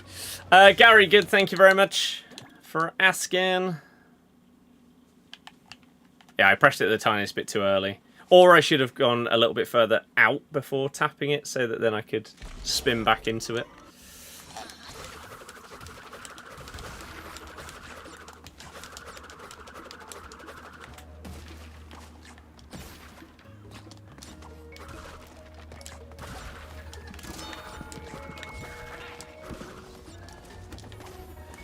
Da da da da da.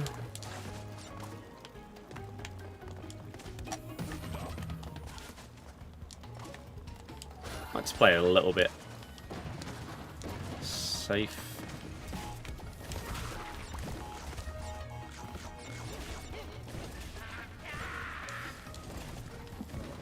It's a bit annoying, isn't it? As if I hit the bottom of that, Jesus.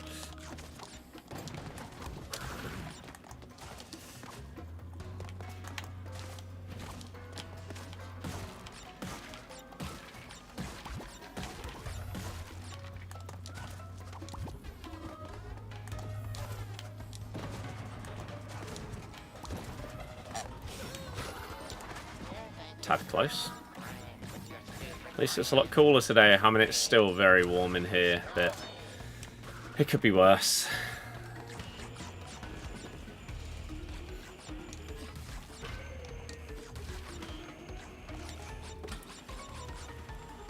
And then we've got to try and do the relic and the inverted.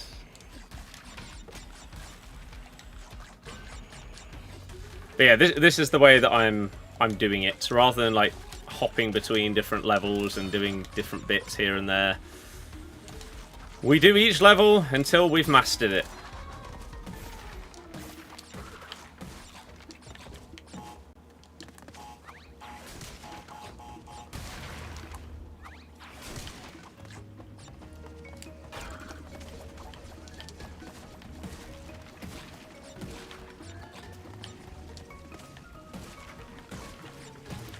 Okay.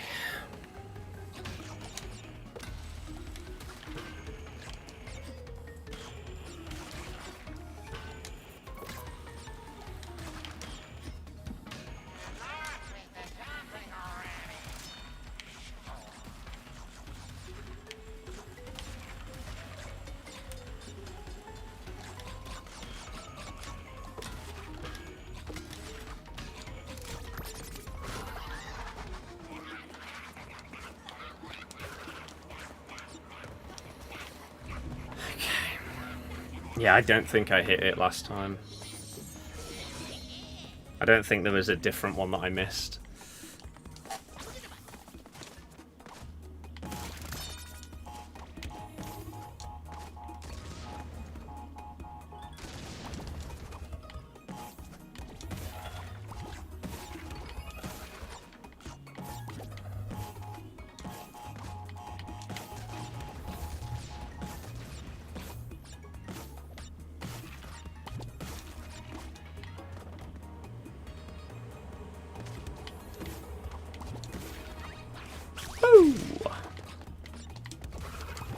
Okay, and we didn't miss the TNT that time, so we didn't have to go back for it.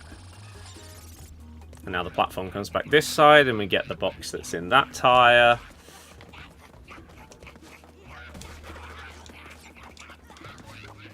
Okay.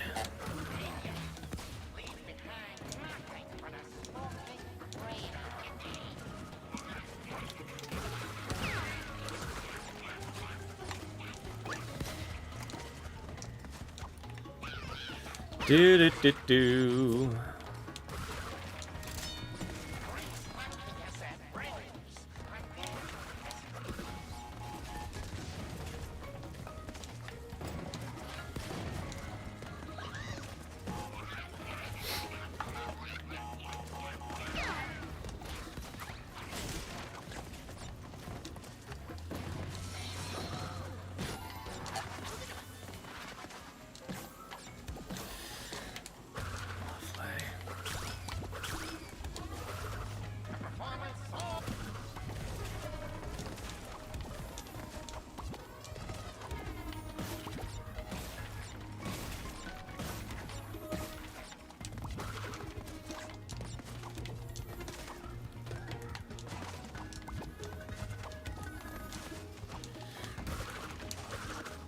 Lovely.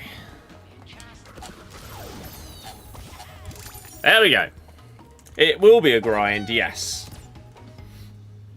Yes, it will. Bosh. Now, I think Maybe it makes the most sense to go for the time trial now and then do the inverted level afterwards.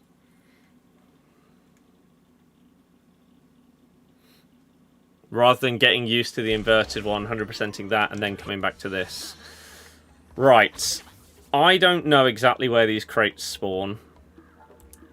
I don't know what kind of time I need. Let's find out, shall we?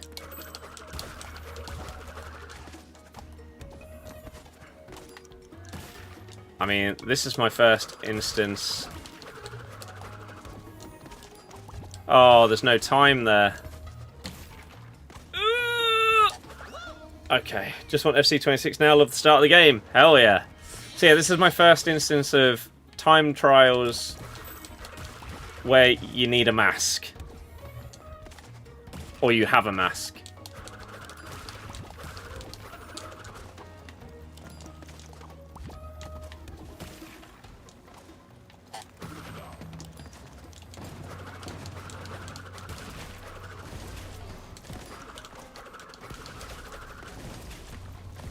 And apparently having the triple Aku later.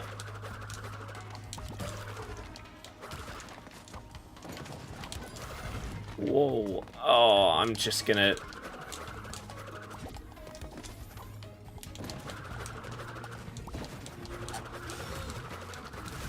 Couldn't see if there were any time crates up there. We're going to ignore them if there are. Because, yeah, this feels ridiculously slow. But, yeah, I have no concept of what kind of time I need to get. So, even just getting a run that finishes the level to start off would potentially be pretty good. Oh, as if you didn't make that a time crate up there, wow. Or any of them. Or any of them. Okay, well we can skip that next time, that's fine. Good to know. Need the Aku.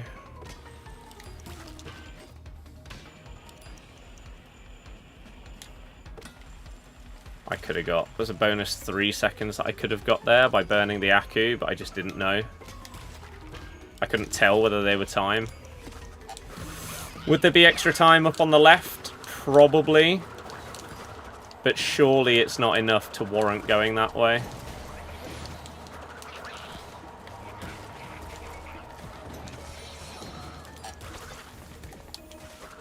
Yeah. Oh.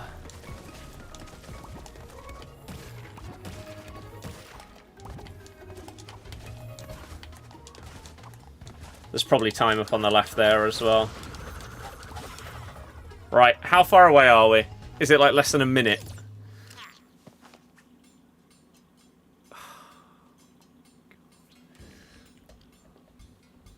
Okay. 15 seconds. Well, 16 seconds quicker than what I just did.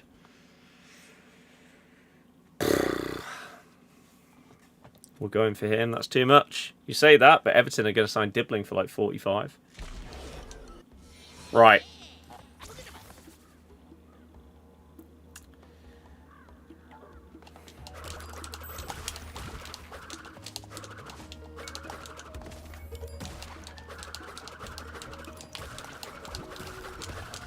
How is it already that far ahead? Holy crap. How is it that far ahead? What did I... Let's see what they do.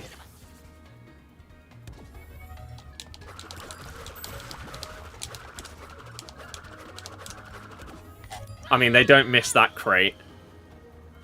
Jeez.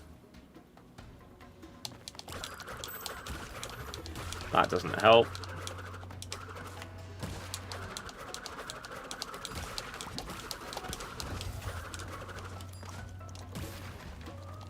Oh, you do need to double jump. Okay. Didn't know. Thought I'd test it out.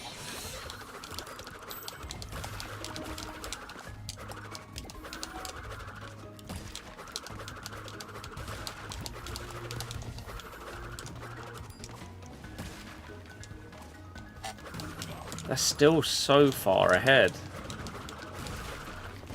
And then, what? They make that shark cycle?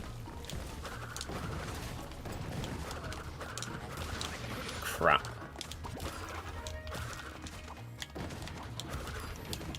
So there's 2 extra seconds up there.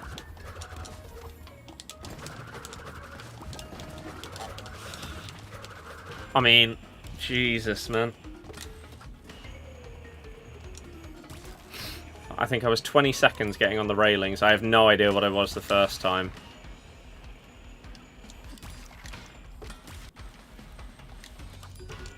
I don't know if I have the Akkus needed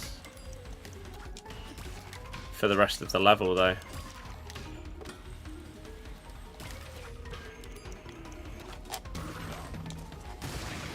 Well, I definitely don't now. Ah, oh, you can definitely make... Look how far ahead it is! Oh my god.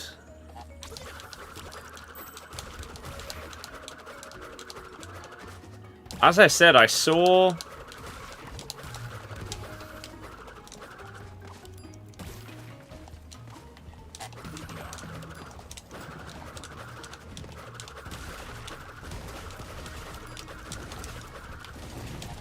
Oh my god, that was nearly sick.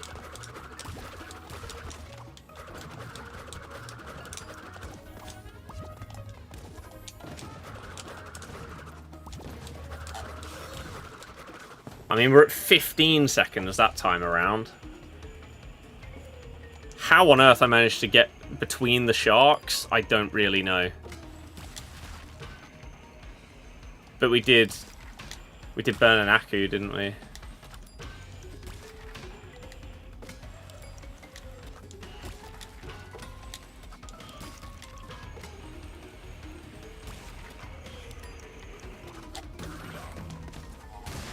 How? Okay, the depth perception there. Oh, we're actually ahead. No idea when I got ahead there. Or how I'm going to do that if I waste that Akku.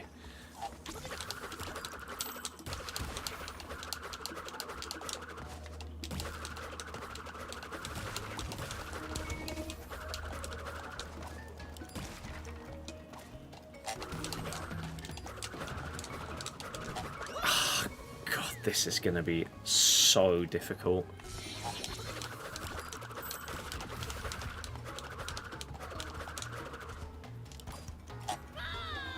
That needs to be the tiniest button press, I think.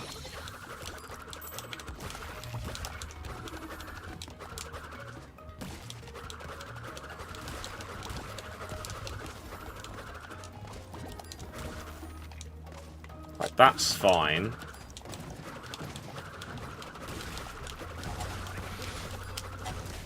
How do you get there? He goes up to get 2 1-second boxes and you run underneath. Oh, right. So it's whether it's worth that.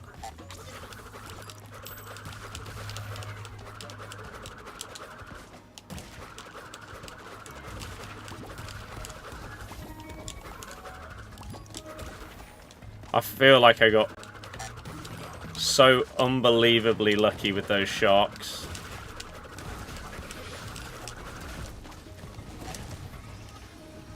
How did I get through it before? I don't know. Ah, I've already messed up.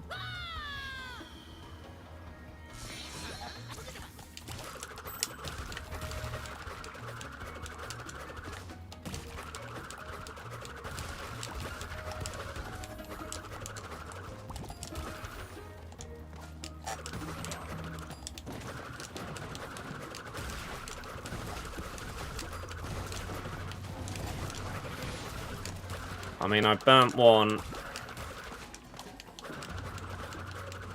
Right, I see what you mean.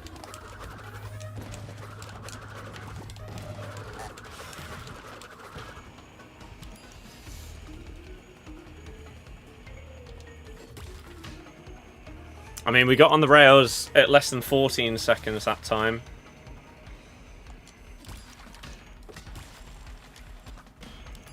So that was quicker. So if we're quick enough at the start, we can get through the Sharks by potentially being hit by one of them, but that's it.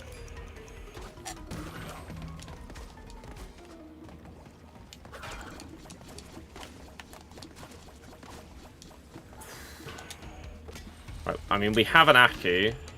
We could maybe... try and jump over that and hit the time, but not the TNT. Because then here...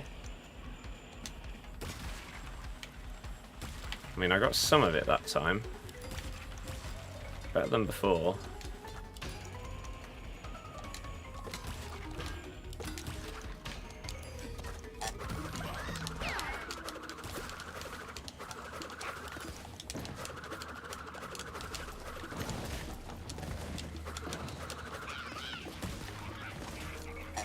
No, that was good as well.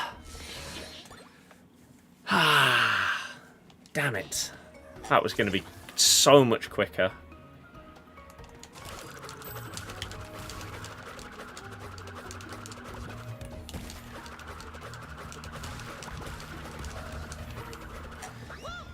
I feel like they do the start boxes the other way round to me. I feel like they start this way.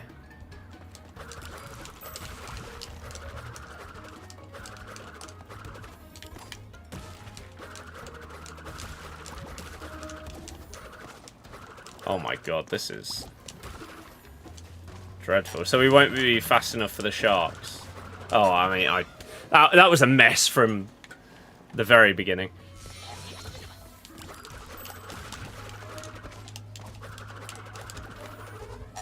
God, this button combination is going to take a while to get used to.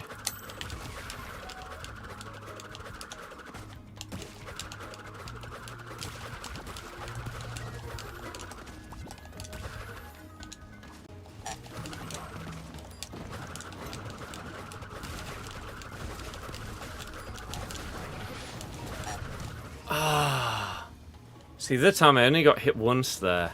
I don't know if it's possible to get through without being hit.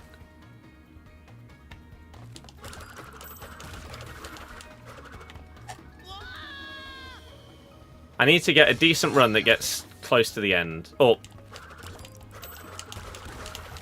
gets to the end now that we've sped up. And then see how far off we are. I mean, what? Just start again. Start again.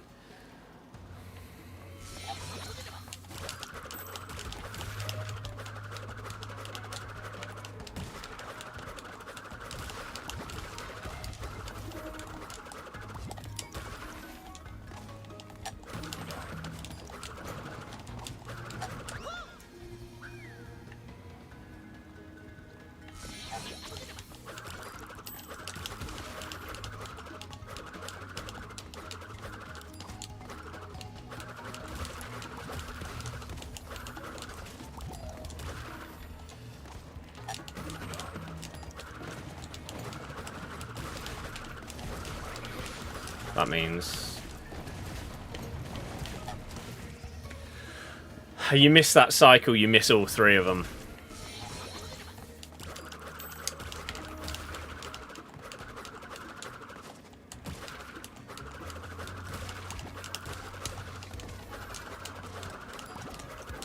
Crap. Oh god, I've got things completely the wrong way round. This is so difficult. I can understand why it was in like the... Considering it's one of the earliest levels in the game, and yet it's in... I had a look through what people said were the hardest dev relics. This was in 3 different people's top 5 hardest. Oh man.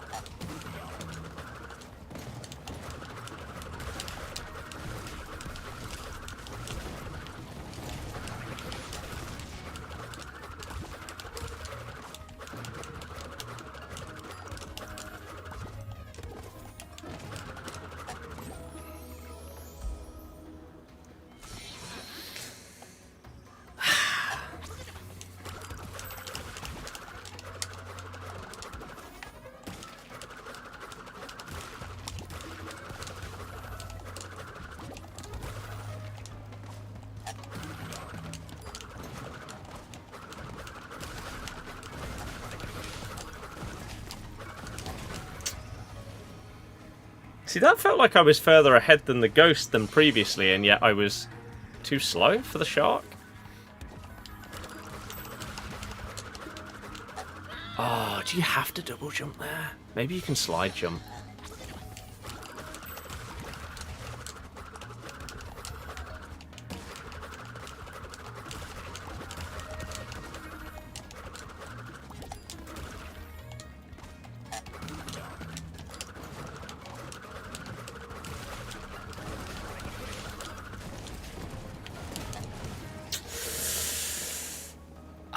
This is so hard to get through this first section at good pace.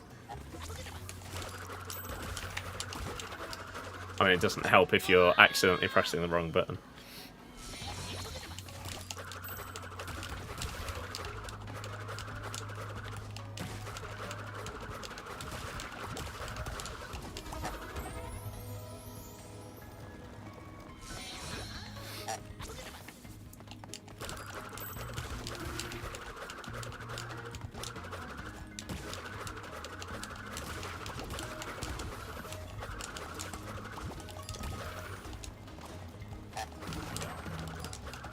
No, I jumped a tiny bit too early. We're not even getting to the shark.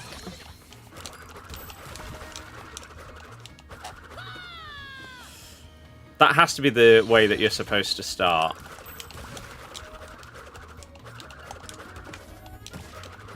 That keeps me closer to the ghost.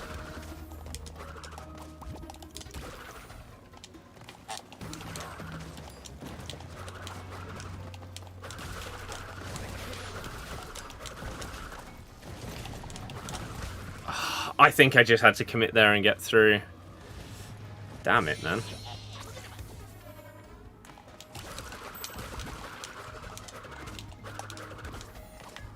Crap.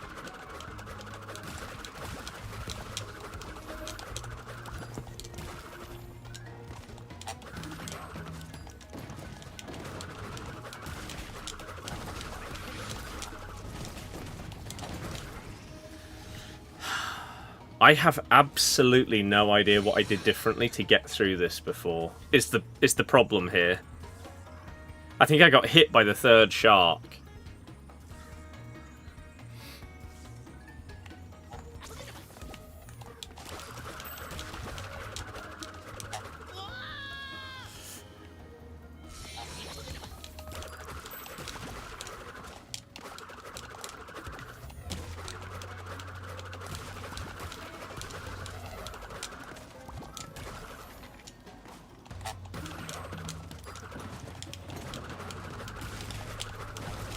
Not the first one.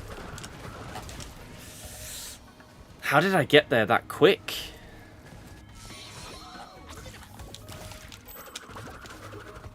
Not by missing everything. Oh, God.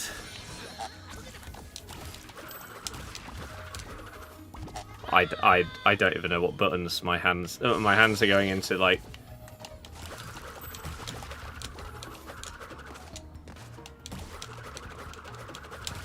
Got a mind of their own. I've missed one of the most simple jumps in the run.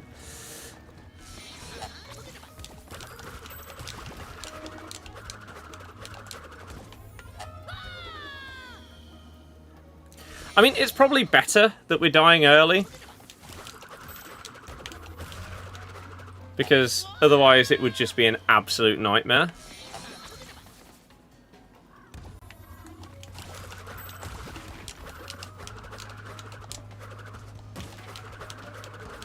To get to the end of the level and die.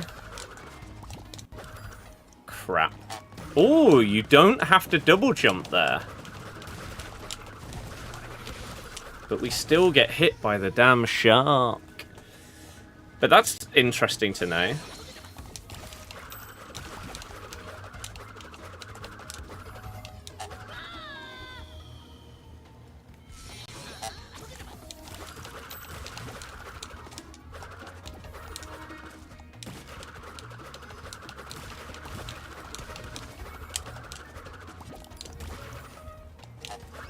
Oh, but I didn't make it that time. Huh.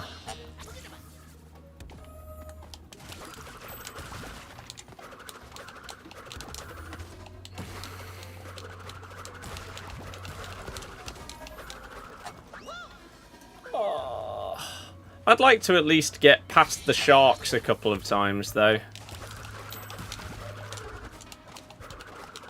Otherwise, it feels like...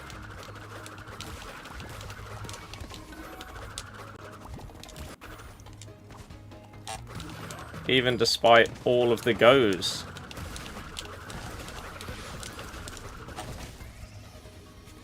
We're just not making any progress because I'm not really learning.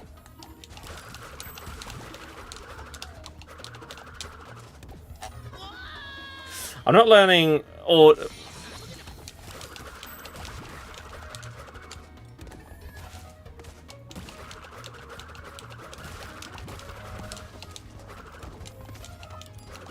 Oh, my hands aren't lining up with my brain at this point.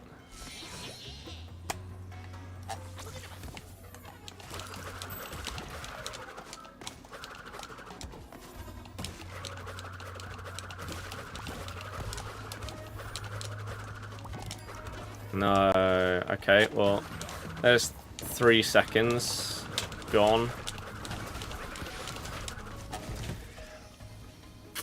How on earth did I previously make it through? What did I do differently?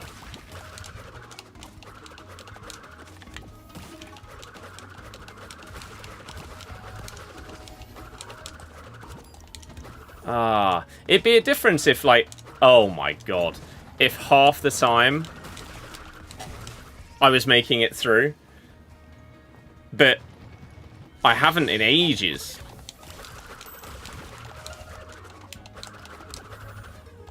So I have no idea what caused it for me to previously get through.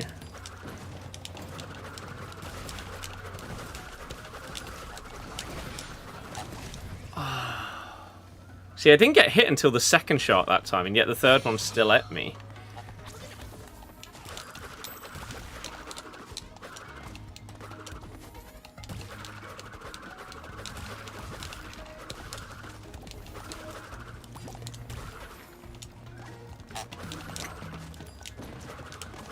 Oh, I accidentally double jumped instead of jumping just off the can. But you say the map's awful for time trials. Yeah.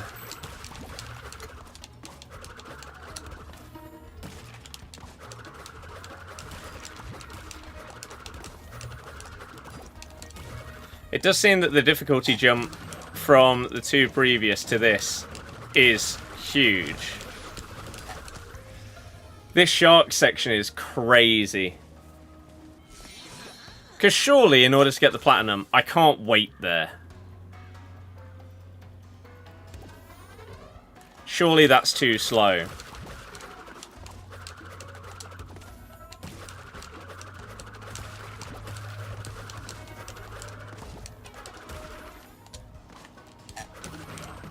I imagine we have to make this straight through. I just can't get there. What did you post? You wasn't even looking that the map is awful for time trials. Oh, it's because you put a full stop between 4 and time, so it thinks it's a link.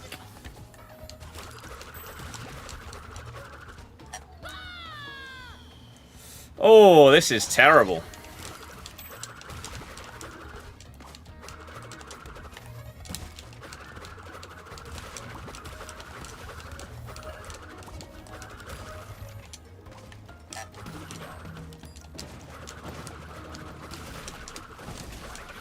Even that.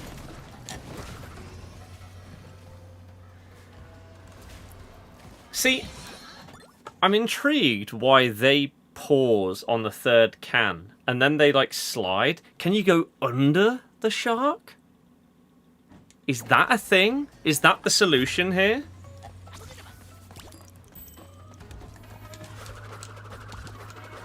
Let's have a look.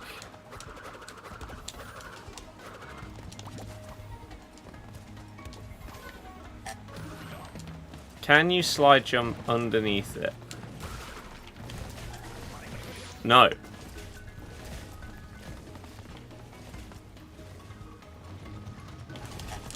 No. Even if it's at the top of its jump, you immediately get eaten. So we have to make it through this cycle.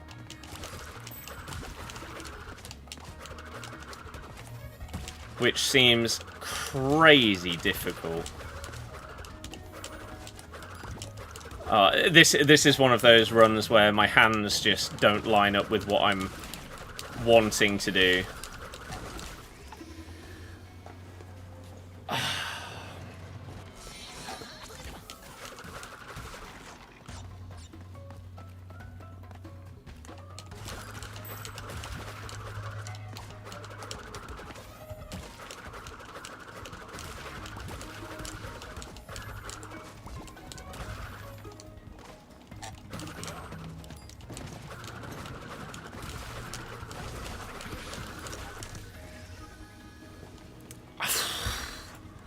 Might have to look up some tips for this one. Because we ain't making any progress.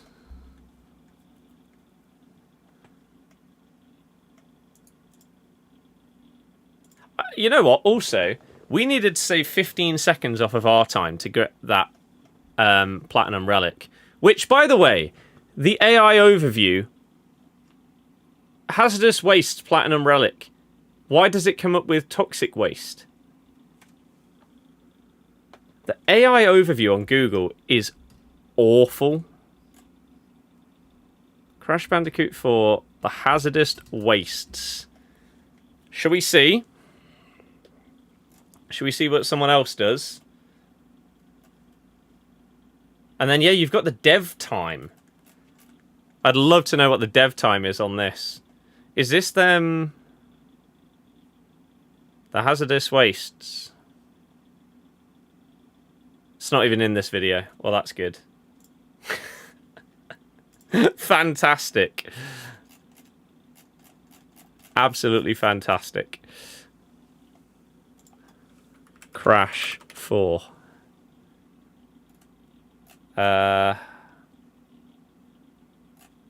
This level does seem very, very hard. Crash 4. Okay. Platinum. Right. All platinum time trial relics. Sure. The hazardous wastes. So this is at the start. What? Oh, that's the name of the, like, group of levels. I see. The level itself is a real grind. Okay. So, let's just see the start of this. What am I doing wrong?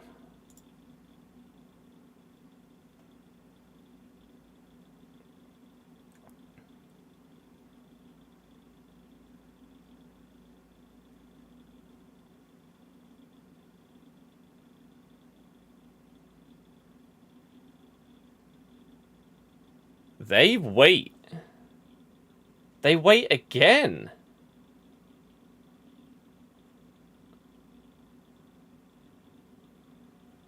Interesting. Oh, and you can jump up and hit those. So you can wait for the sharks. And still get it, even though they're behind the ghost at this point. I'm intrigued where they gain some time then. That also saves you an Aku by not getting hit by the shark. I just didn't think it'd be quick enough. Unless they, like, get this by, like, 0.2 seconds or something, in which case it's very, very close to not being possible. Each time I've tried that jump, I've hit the nitro, so that seems a bit unfair. They do jump ahead like I've done.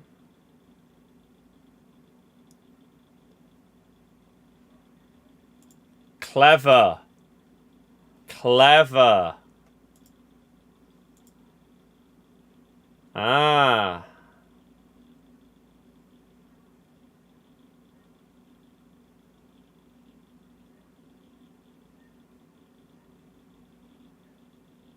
I mean, they've hit every crate so far. So is this going to be like no room for error? If you wait for the sharks, you have to hit every crate. And be quick. I mean, you've got triple Aku here. So you can go through those sharks without any problem. You don't have to wait there at all. They missed that double. They hit all of that.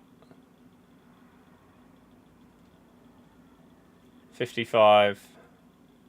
58. So they did beat it by like 1 second. So basically, if you could get through the shark cycle, you'd beat it by a load of time.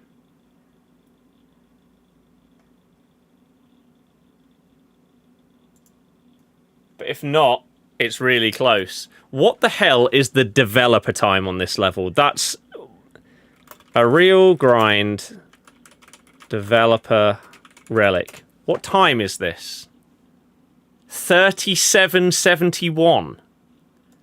How?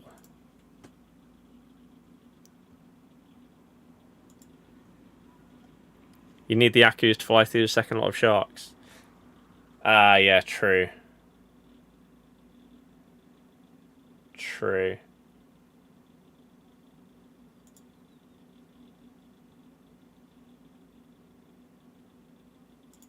Sorry.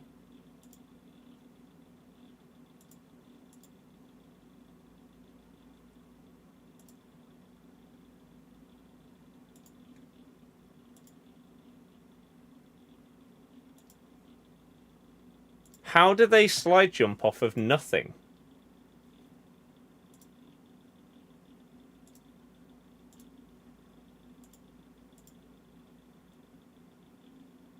How do they do another one there?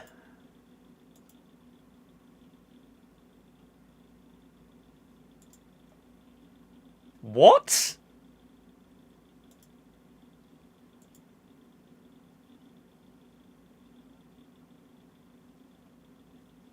How is that a thing? Because it's before they hit... They haven't hit the box.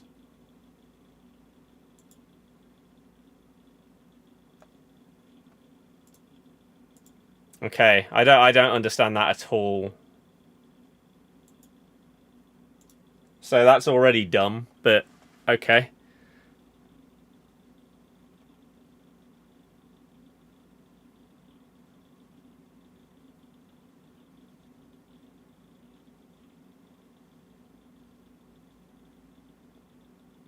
You can make it through in between.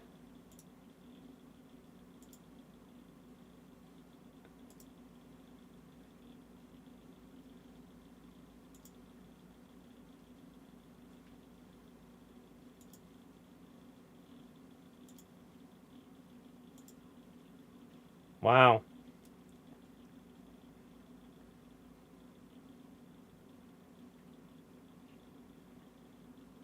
I mean, just looking at this is insanity.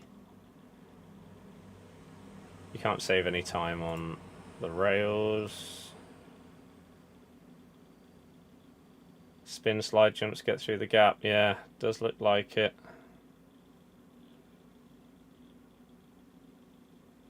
God, the rate of movement is crazy.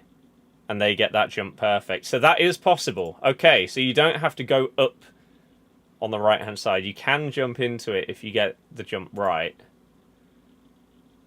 And I guess that's a little bit quicker.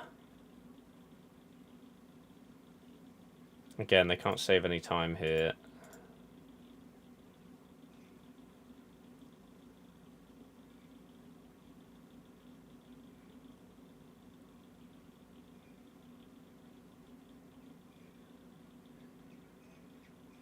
Oh my god, they nearly blew it.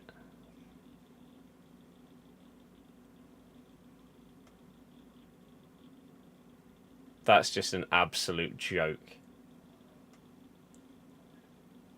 Just to point out, that time there is half of my time. They've done it twice as quick.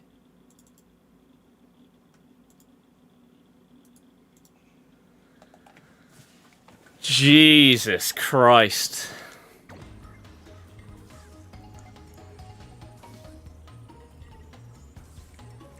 Stay humble, eh? Looks like the slide spin jumps something you need to master. Yeah.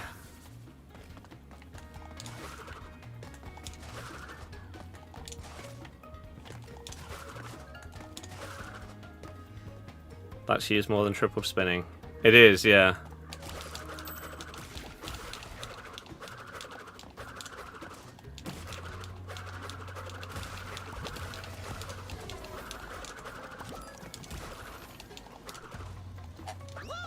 Oh, so you can make it across there without having to do a second jump if you do a triple spin, though.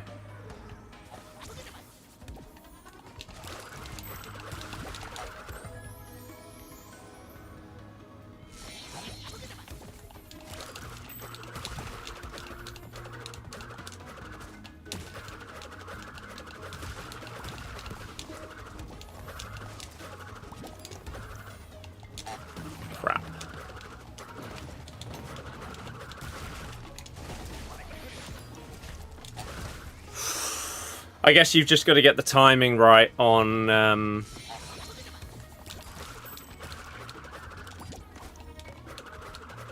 want to see if I can make it through the sharks.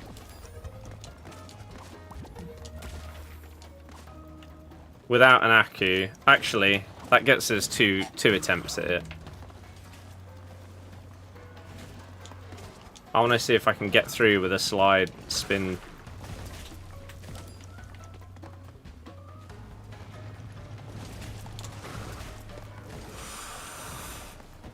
Ooh, okay. Even that.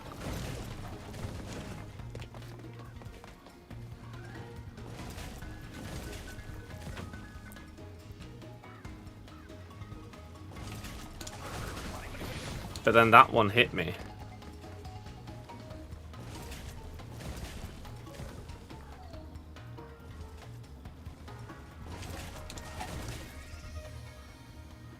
I wonder if they can't hit you when they're on the way down.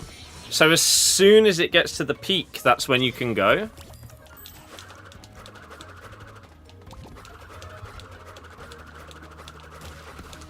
I feel like knowing how these sharks properly work is going to be really, really helpful for the start of this. Because then you could judge it based on whether you think you're going to get through or not. And go from there. No, see, that hit me when it was on the way down. That one I didn't spin.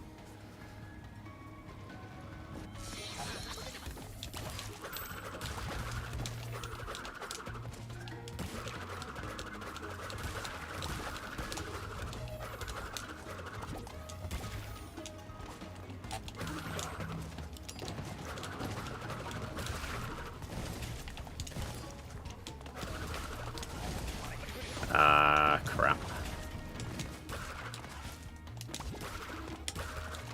Oh, they get rid of that.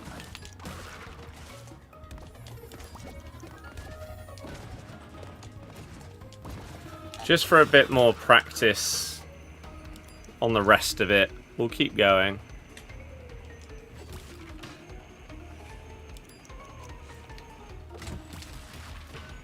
Oh, but we haven't got all the Akus. Because we did get hit.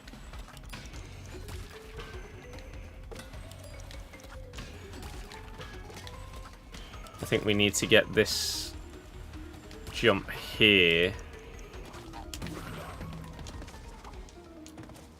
That one, if you can get that right as well.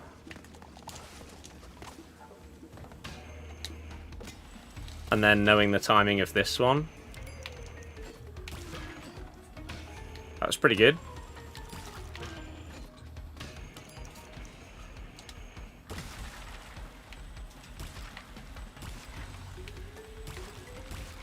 Okay, I mean, we're obviously not going to get it done on this one, but...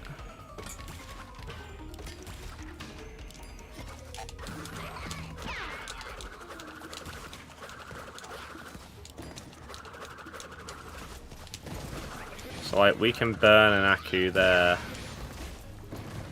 Oh, I thought there was a second shark there.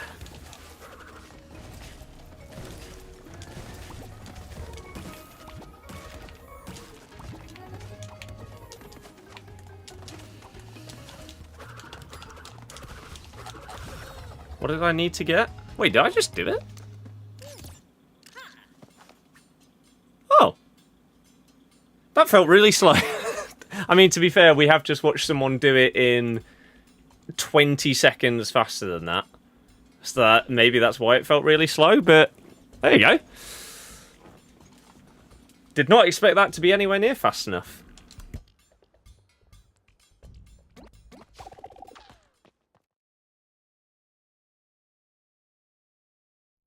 What a fat dub that was.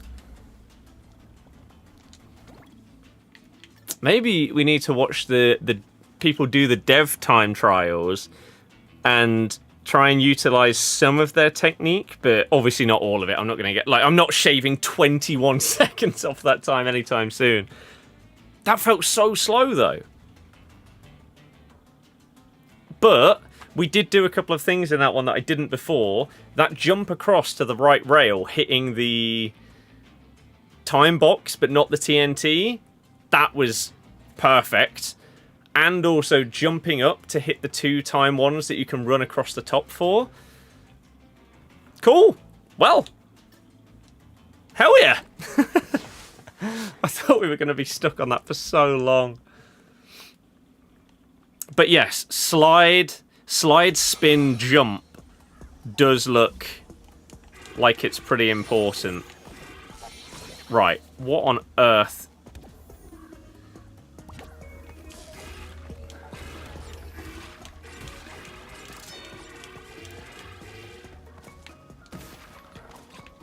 Oh my god, that looked... That felt really, really hard to judge where I was going there. And we need to be on the lookout for the hidden gem. But thank Christ we got that done.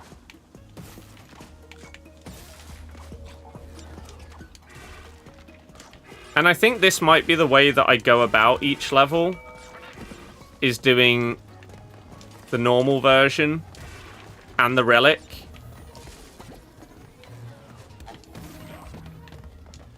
And then do the inverted one afterwards. Just because you're mastering the normal version of the level with the time trial, then you're playing what is a different version of it for the inverted.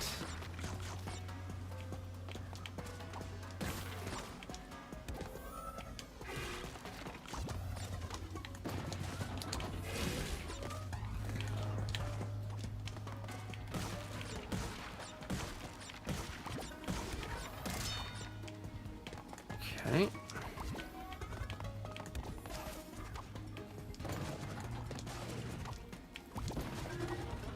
I'm looking for gems everywhere. But yeah, that was satisfying. Managing to actually get that done there. Just because it felt so slow. Oh god, this is going to be the hard part, isn't it? Getting all the ones on here in inverted.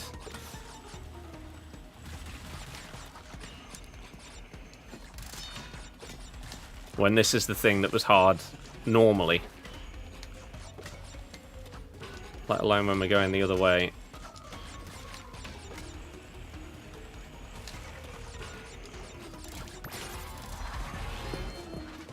Right.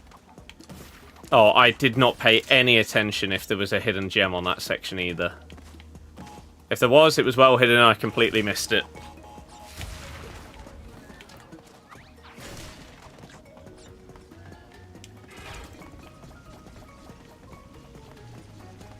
Trying to look in the background though, every time I can.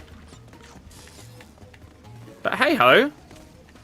Slow progress. This is all we can ask for. Let's go.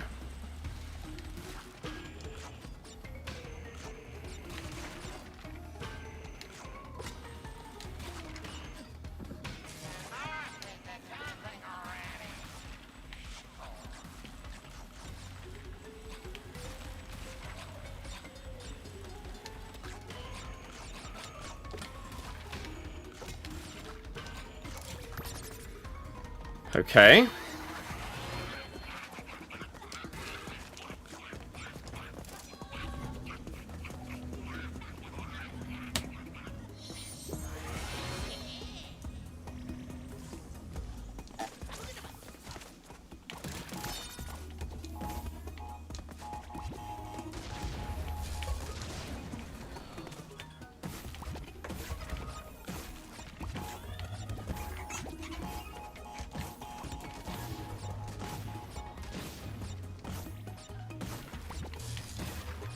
Checking we didn't miss the TNC.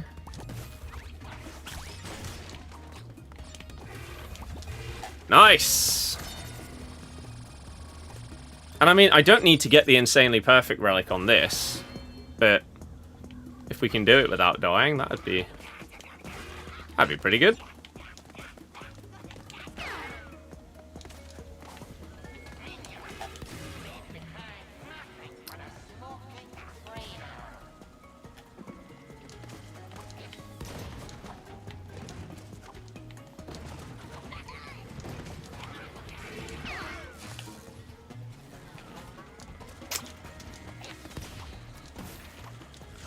I really thought there was a chance it was going to be up there.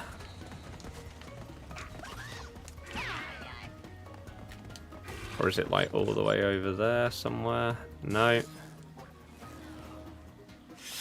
Ah. Might be one that we have to play through again and look where it is. Because surely it's not going to be in the same spot as it is on the normal version. At the top of like this tower section in front of us.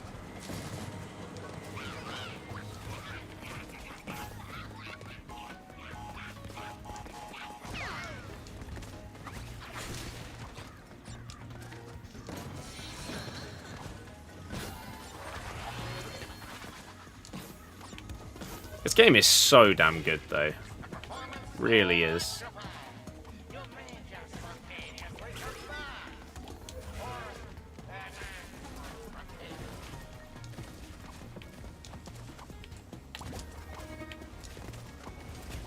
God, what was I doing there?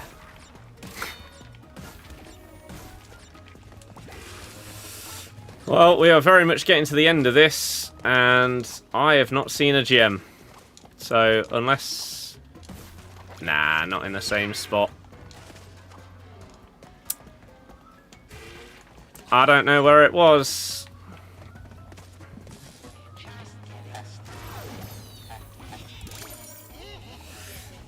But that's the easy one, because we can just find a picture of where it is. Whereas we've inadvertently done the insanely perfect one twice.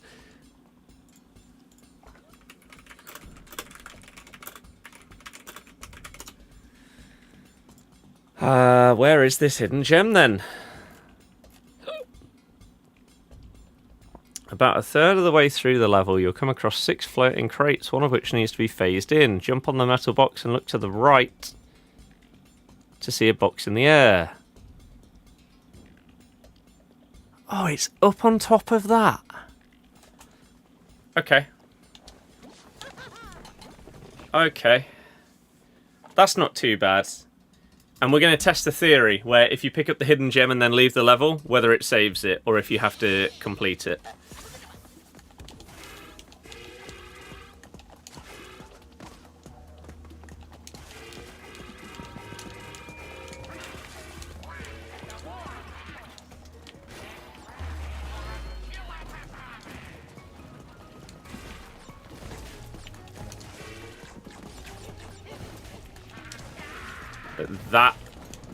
That jump style there, yeah.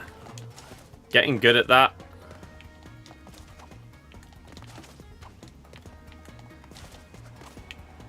How on earth are we making that?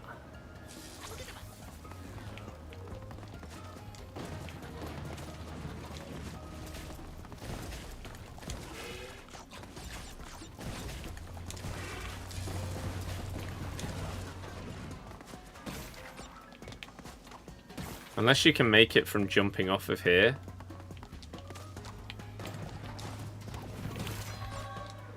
You can. I feel like I tried to do that before. Maybe I did, but I jumped sideways and therefore I missed it. Right. You will lose your current level progress.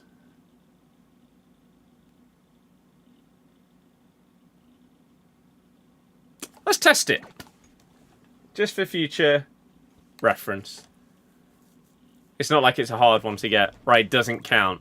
So you do need to finish the level after getting the hidden gem. That's fine. Because then we can try the next level.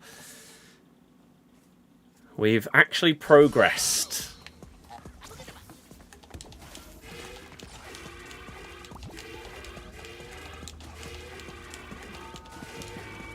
Which, considering how it looked like it was potentially going to go today...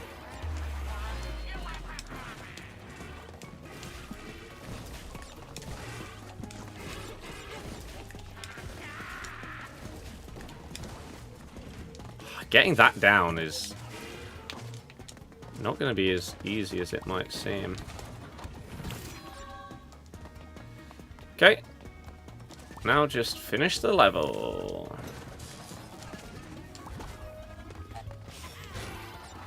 Let's go! And then see how difficult the next one is. But getting one done that is supposed to be notoriously hard for time trials. Done. Are you joking? As if that killed me. Is good. And the more that we do in terms of progress, the better I will get at the game as well. Like in terms of triple spinning, in terms of slide spinning, spin, jumping. I will just get better at all of these mechanics. And so hopefully, come the end of the game, when it gets ridiculously difficult, I will just be able to smash it.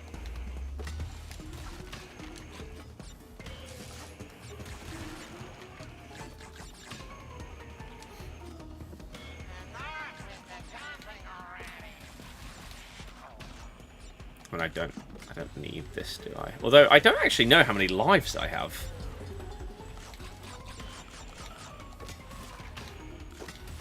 I don't normally pay attention to it. Which I guess it isn't really much of a problem when you... it's not a problem when you're doing the time trials. We've got 62 lives. Okay. But when it comes to the harder levels and trying to do them without dying, for example, those lives are suddenly going to matter.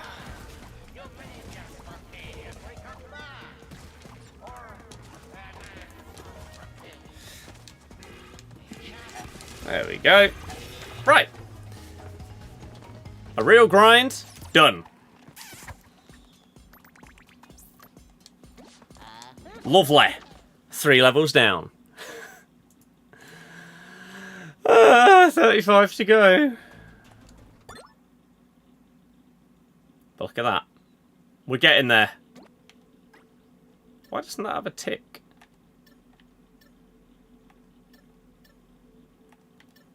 That one has a tick, but that one doesn't. That's actually slightly infuriating. Why is that a thing? Okay, fine. Next, Crash Compactor. We're only missing 1 gem on this. But what was it? All boxes. The question is whether it's possible to get all boxes, or whether I need a coloured gem from a different level. So, let's see what this is like. Oh, there's some fire there.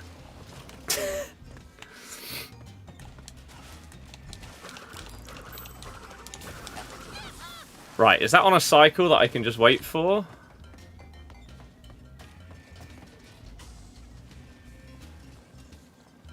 1, 2, 3.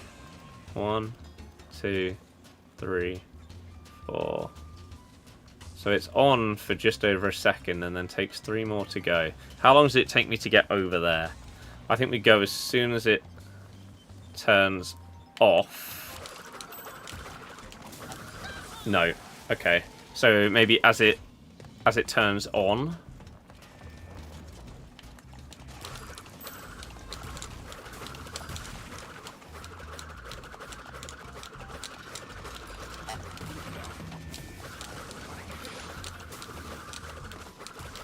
I don't know what I'm doing right here. Okay.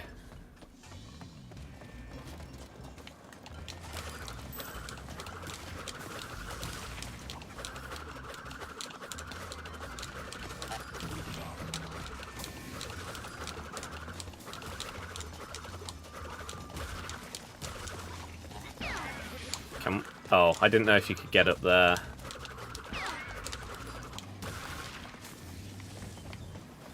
Can't really skip past that. Oh! Okay, so keeping an Aku would be handy just in case we get hit by one of them. No idea how long the level is either.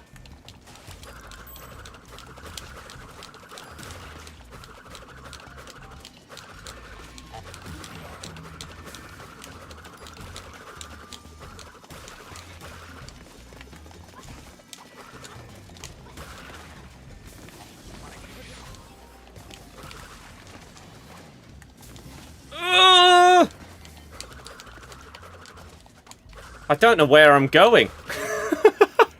Don't have a clue where on earth I'm going. We are winging it.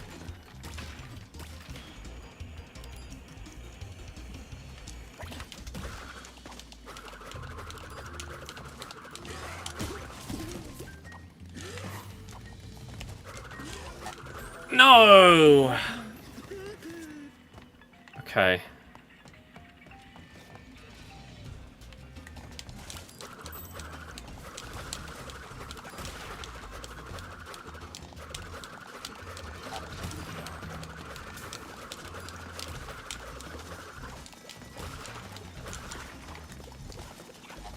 No, that's a waste. We can't lose that there. I think we need to get there a little bit quicker, and then we can do that skip up there.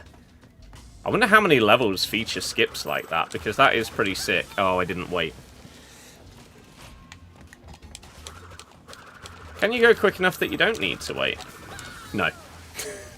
Miles ahead there? Yeah. The thing is, I don't know how quick that ghost is.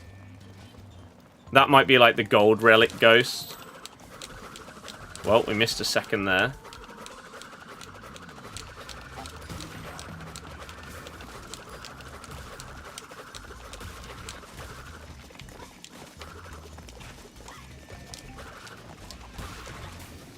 Like, that's a great skip to be able to do.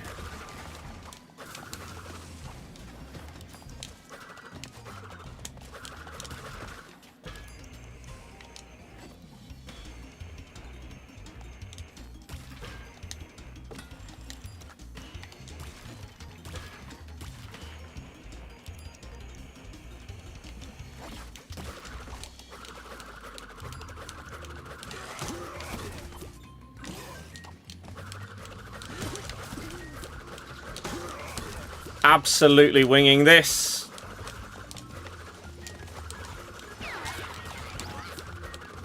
I don't even know where I'm going. I assume we're going to need that. No. No.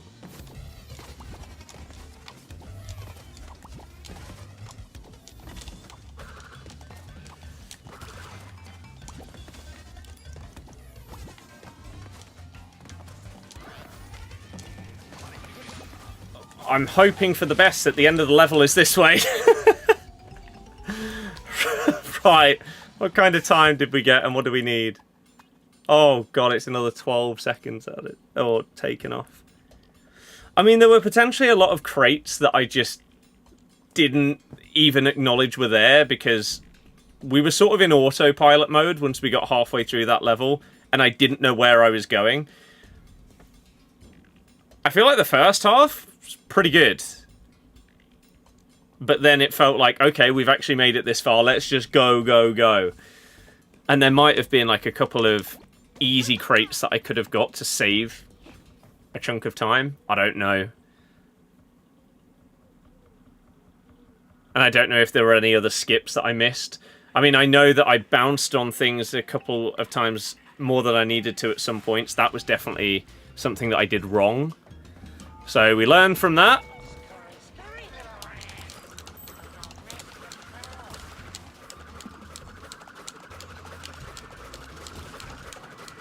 Missing that Aku is a bit of a nightmare. Crap. But yeah, I don't know what ghost I'm up against. Like, am I now up against the Platinum Ghost? I don't know how it works.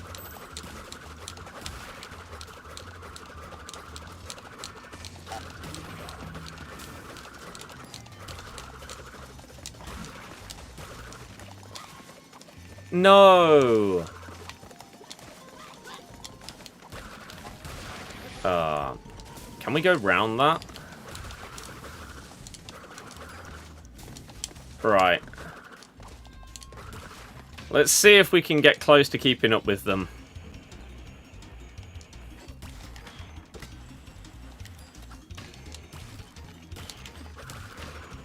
Is that a thing? No.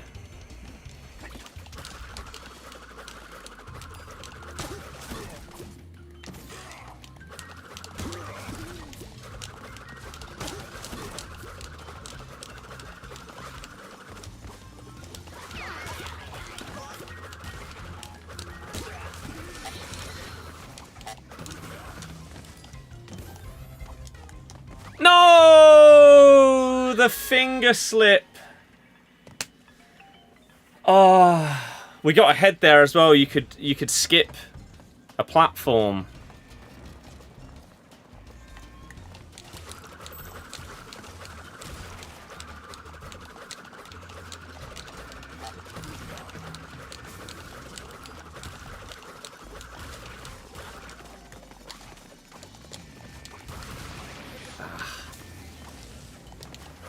No. Well, there's a 2-second box that we shouldn't miss. So if we manage to finish this one, and we're less than 2 seconds away, that will be cruel. Because I don't know how I missed it.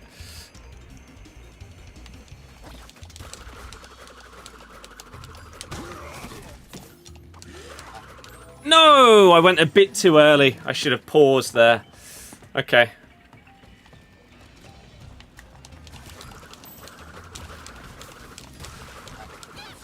Oh man, that was poor.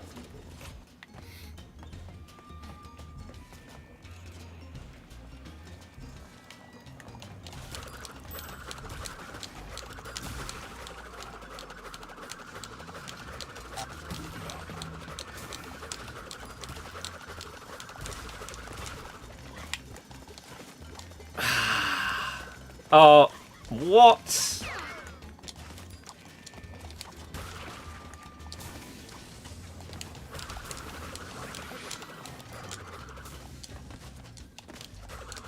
Okay. It's poor. But you want to get practice on all parts of the stage, so if you stay alive, we got to keep going.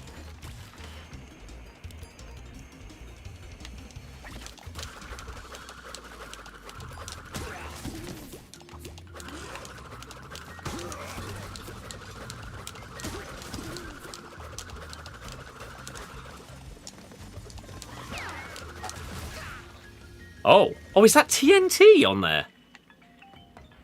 I've been very lucky on the other runs then, because I swear I've spun there.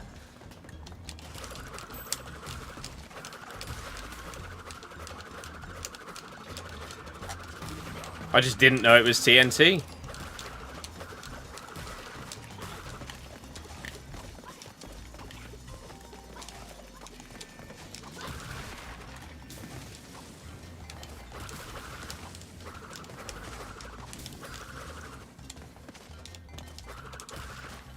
Okay.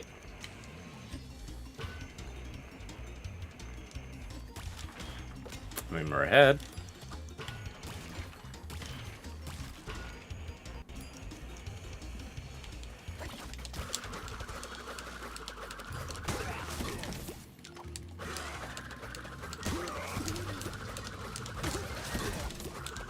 No, I got stuck.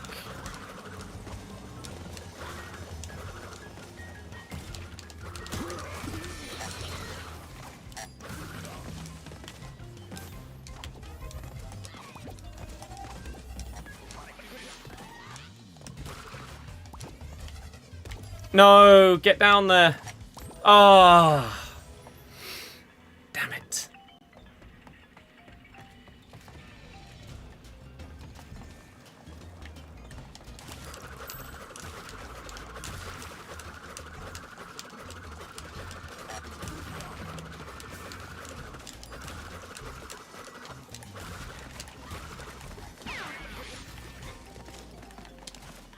How do I don't understand the logic at which sometimes I make that and other times I don't.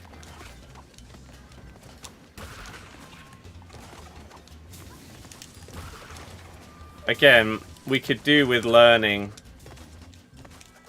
the latter part of the level, so we'll keep going. Even if we're obviously going to be absolutely miles away.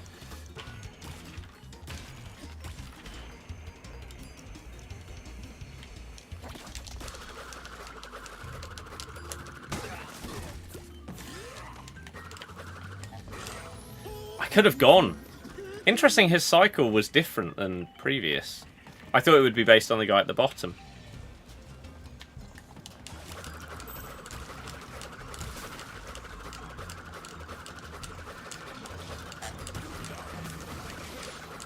That was slow. Ah, it doesn't matter.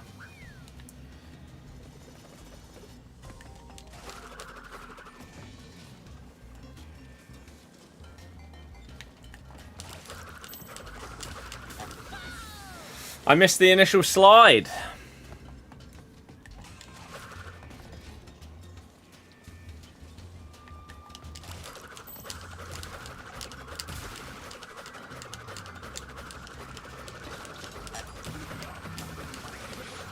Why am I suddenly so slow at the start now? And again, what causes me to sometimes get up and other times not? I don't know. Is it an angle thing?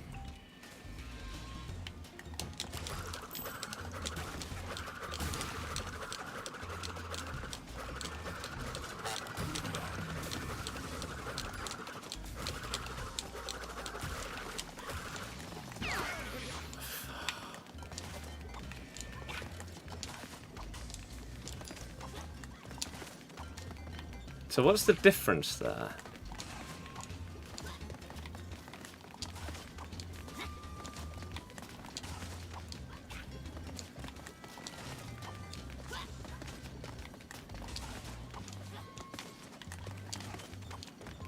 I think I need to come a bit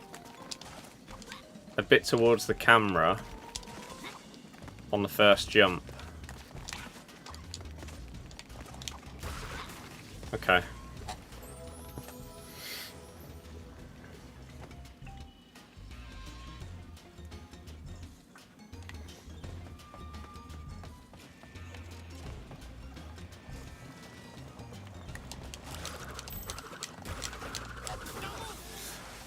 Damn. There are some times where it feels like I pressed the triple spin, but I clearly get the timing ever so slightly wrong.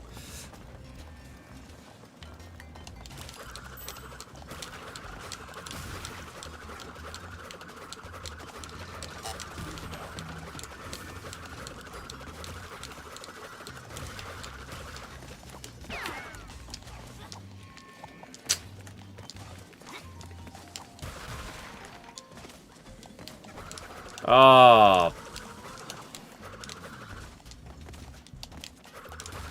Again, a 2-second box that was such an easy hit.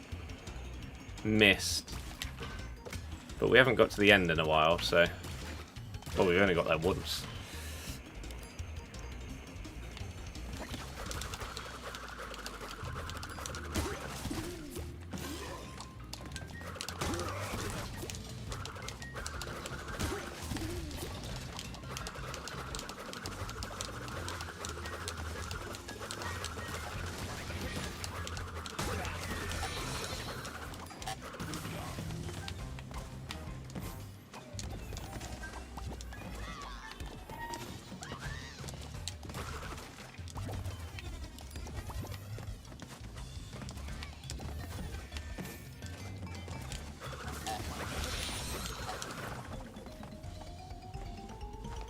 I think it was like 43. 42, 66. Okay. Well, I know that I missed at least 3 seconds worth of boxes. And I feel like I could have been a bit quicker at the end. And then it feels like as you get the mask, there's like TNT combined with time boxes on that like bridge. So if I could get the TNT to go off there and gain a few seconds from those blowing up, we'd have this done. And then maybe we could... Yeah. I need to get some food.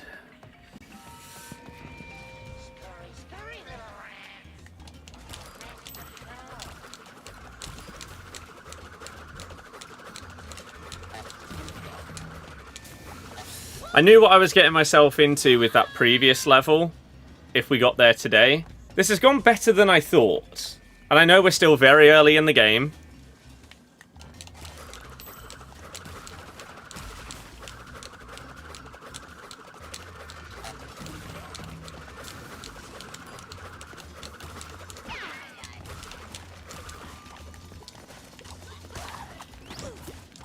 Ah, this part is really not going well for me.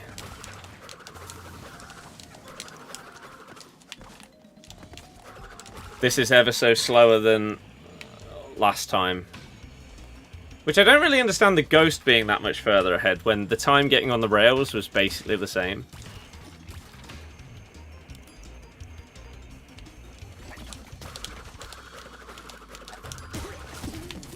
Ah, that's...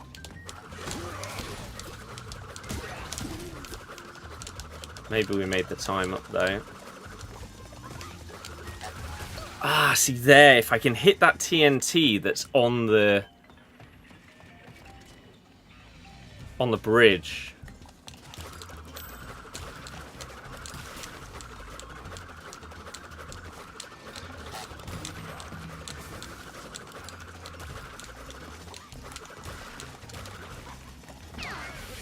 No!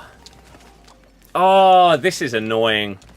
Like, knowing this skip, but not understanding why it sometimes works and why it sometimes doesn't is frustrating. I'd rather not know that it's possible, rather than just failing it for an unknown reason. We'll give it a few more goes. We'll go to, like, quarter past at the latest. I'd like to finish a run.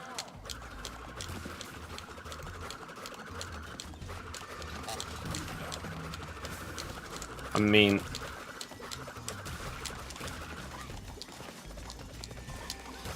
No!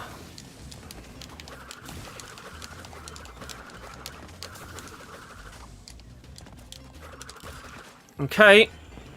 We don't have the Akus that we could really do with. But it's quicker. Despite missing the very first time crate on the level.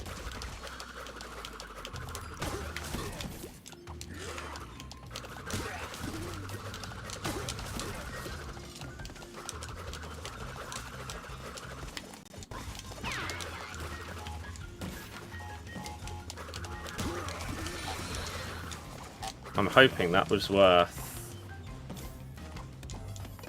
the time it took to nip back for that there.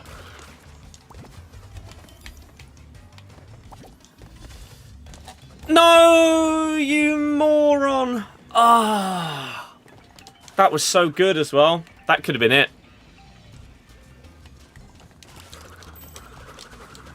Oh, I've missed that again. Let's not miss the first box.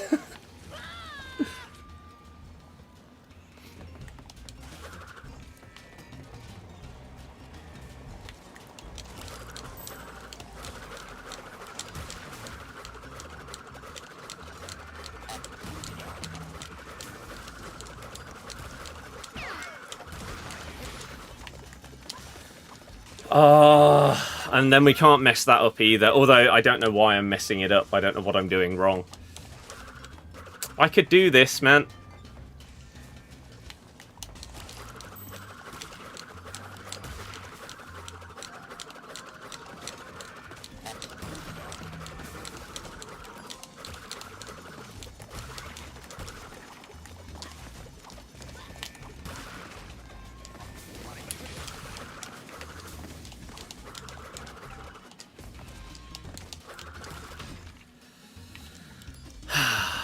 Shame that we got fire blasted there.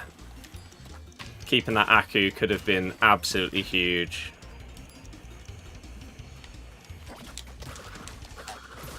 As if I thought I was far enough to the side. Damn it, that was really good as well. Oh dear.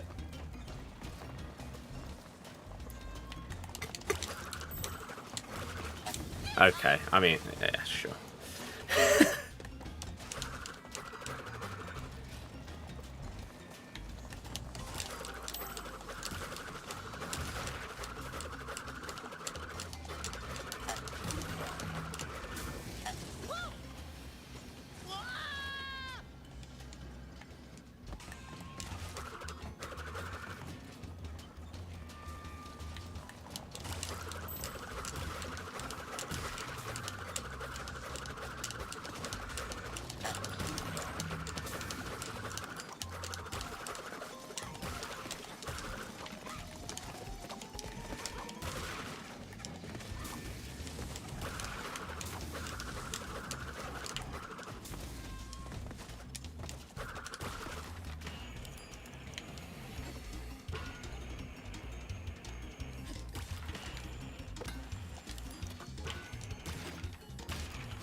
No, how did I not make that? Oh, that was the run as well. I think that was it. We'll give it a couple more goes. Like I say, we'll go till quarter past. That was the first time I think we've got through everything with the Aku.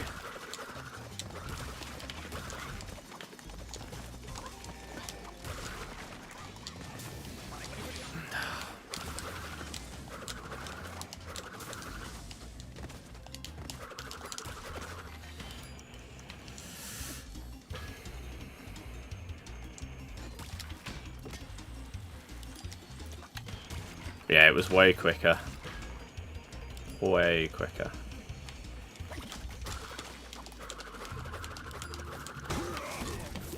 No, that's a bit of time. Sort of made it back.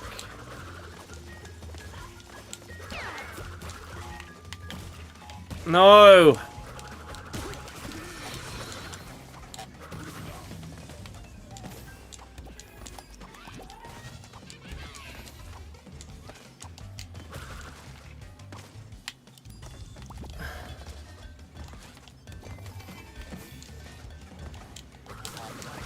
Yes!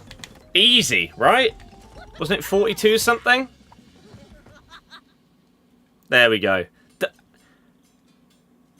How the hell are you going that much quicker to get the dev time, though? I can tell you right now, you don't need the dev times for the achievements or anything like that. That is purely to flex. I am not going for a single one of them.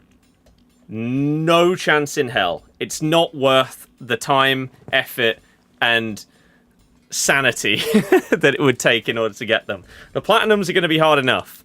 But that is 4 now. Never played a Crash game. Is it worth a try? Absolutely yes. Play the Insane Trilogy and then play this.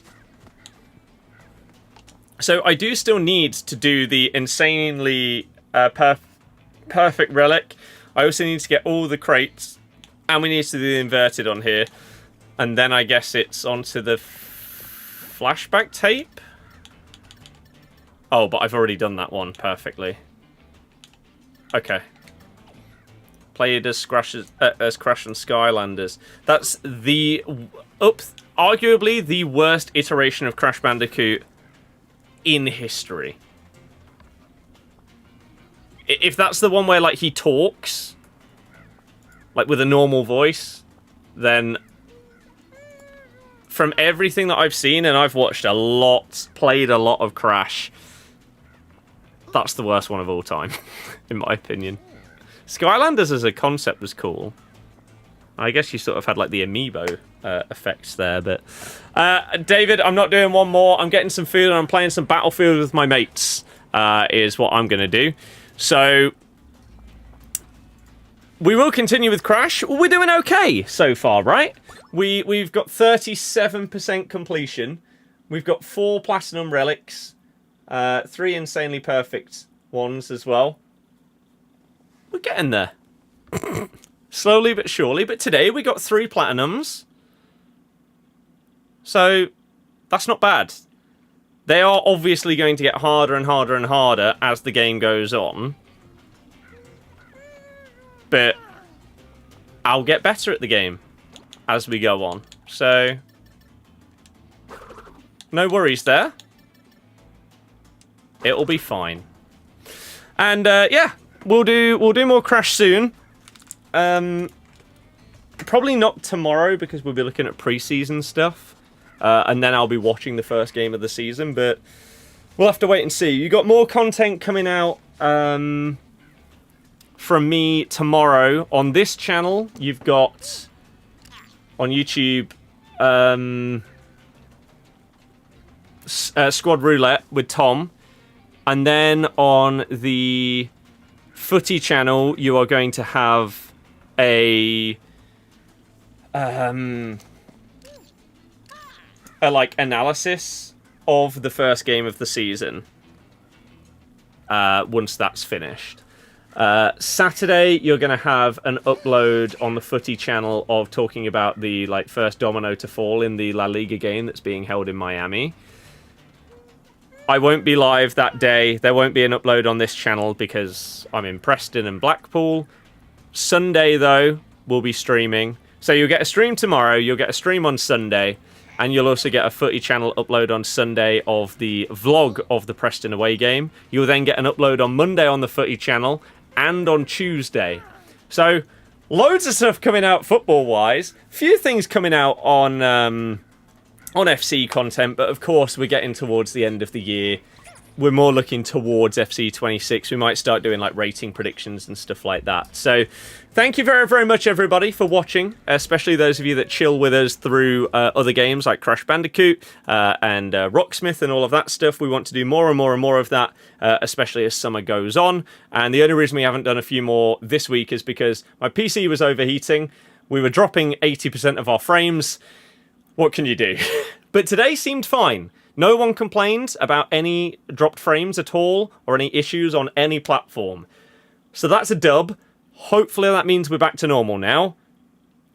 We'll hope. Okay? Thank you very much for watching, everybody. I will see you guys tomorrow for pre-season in a bit.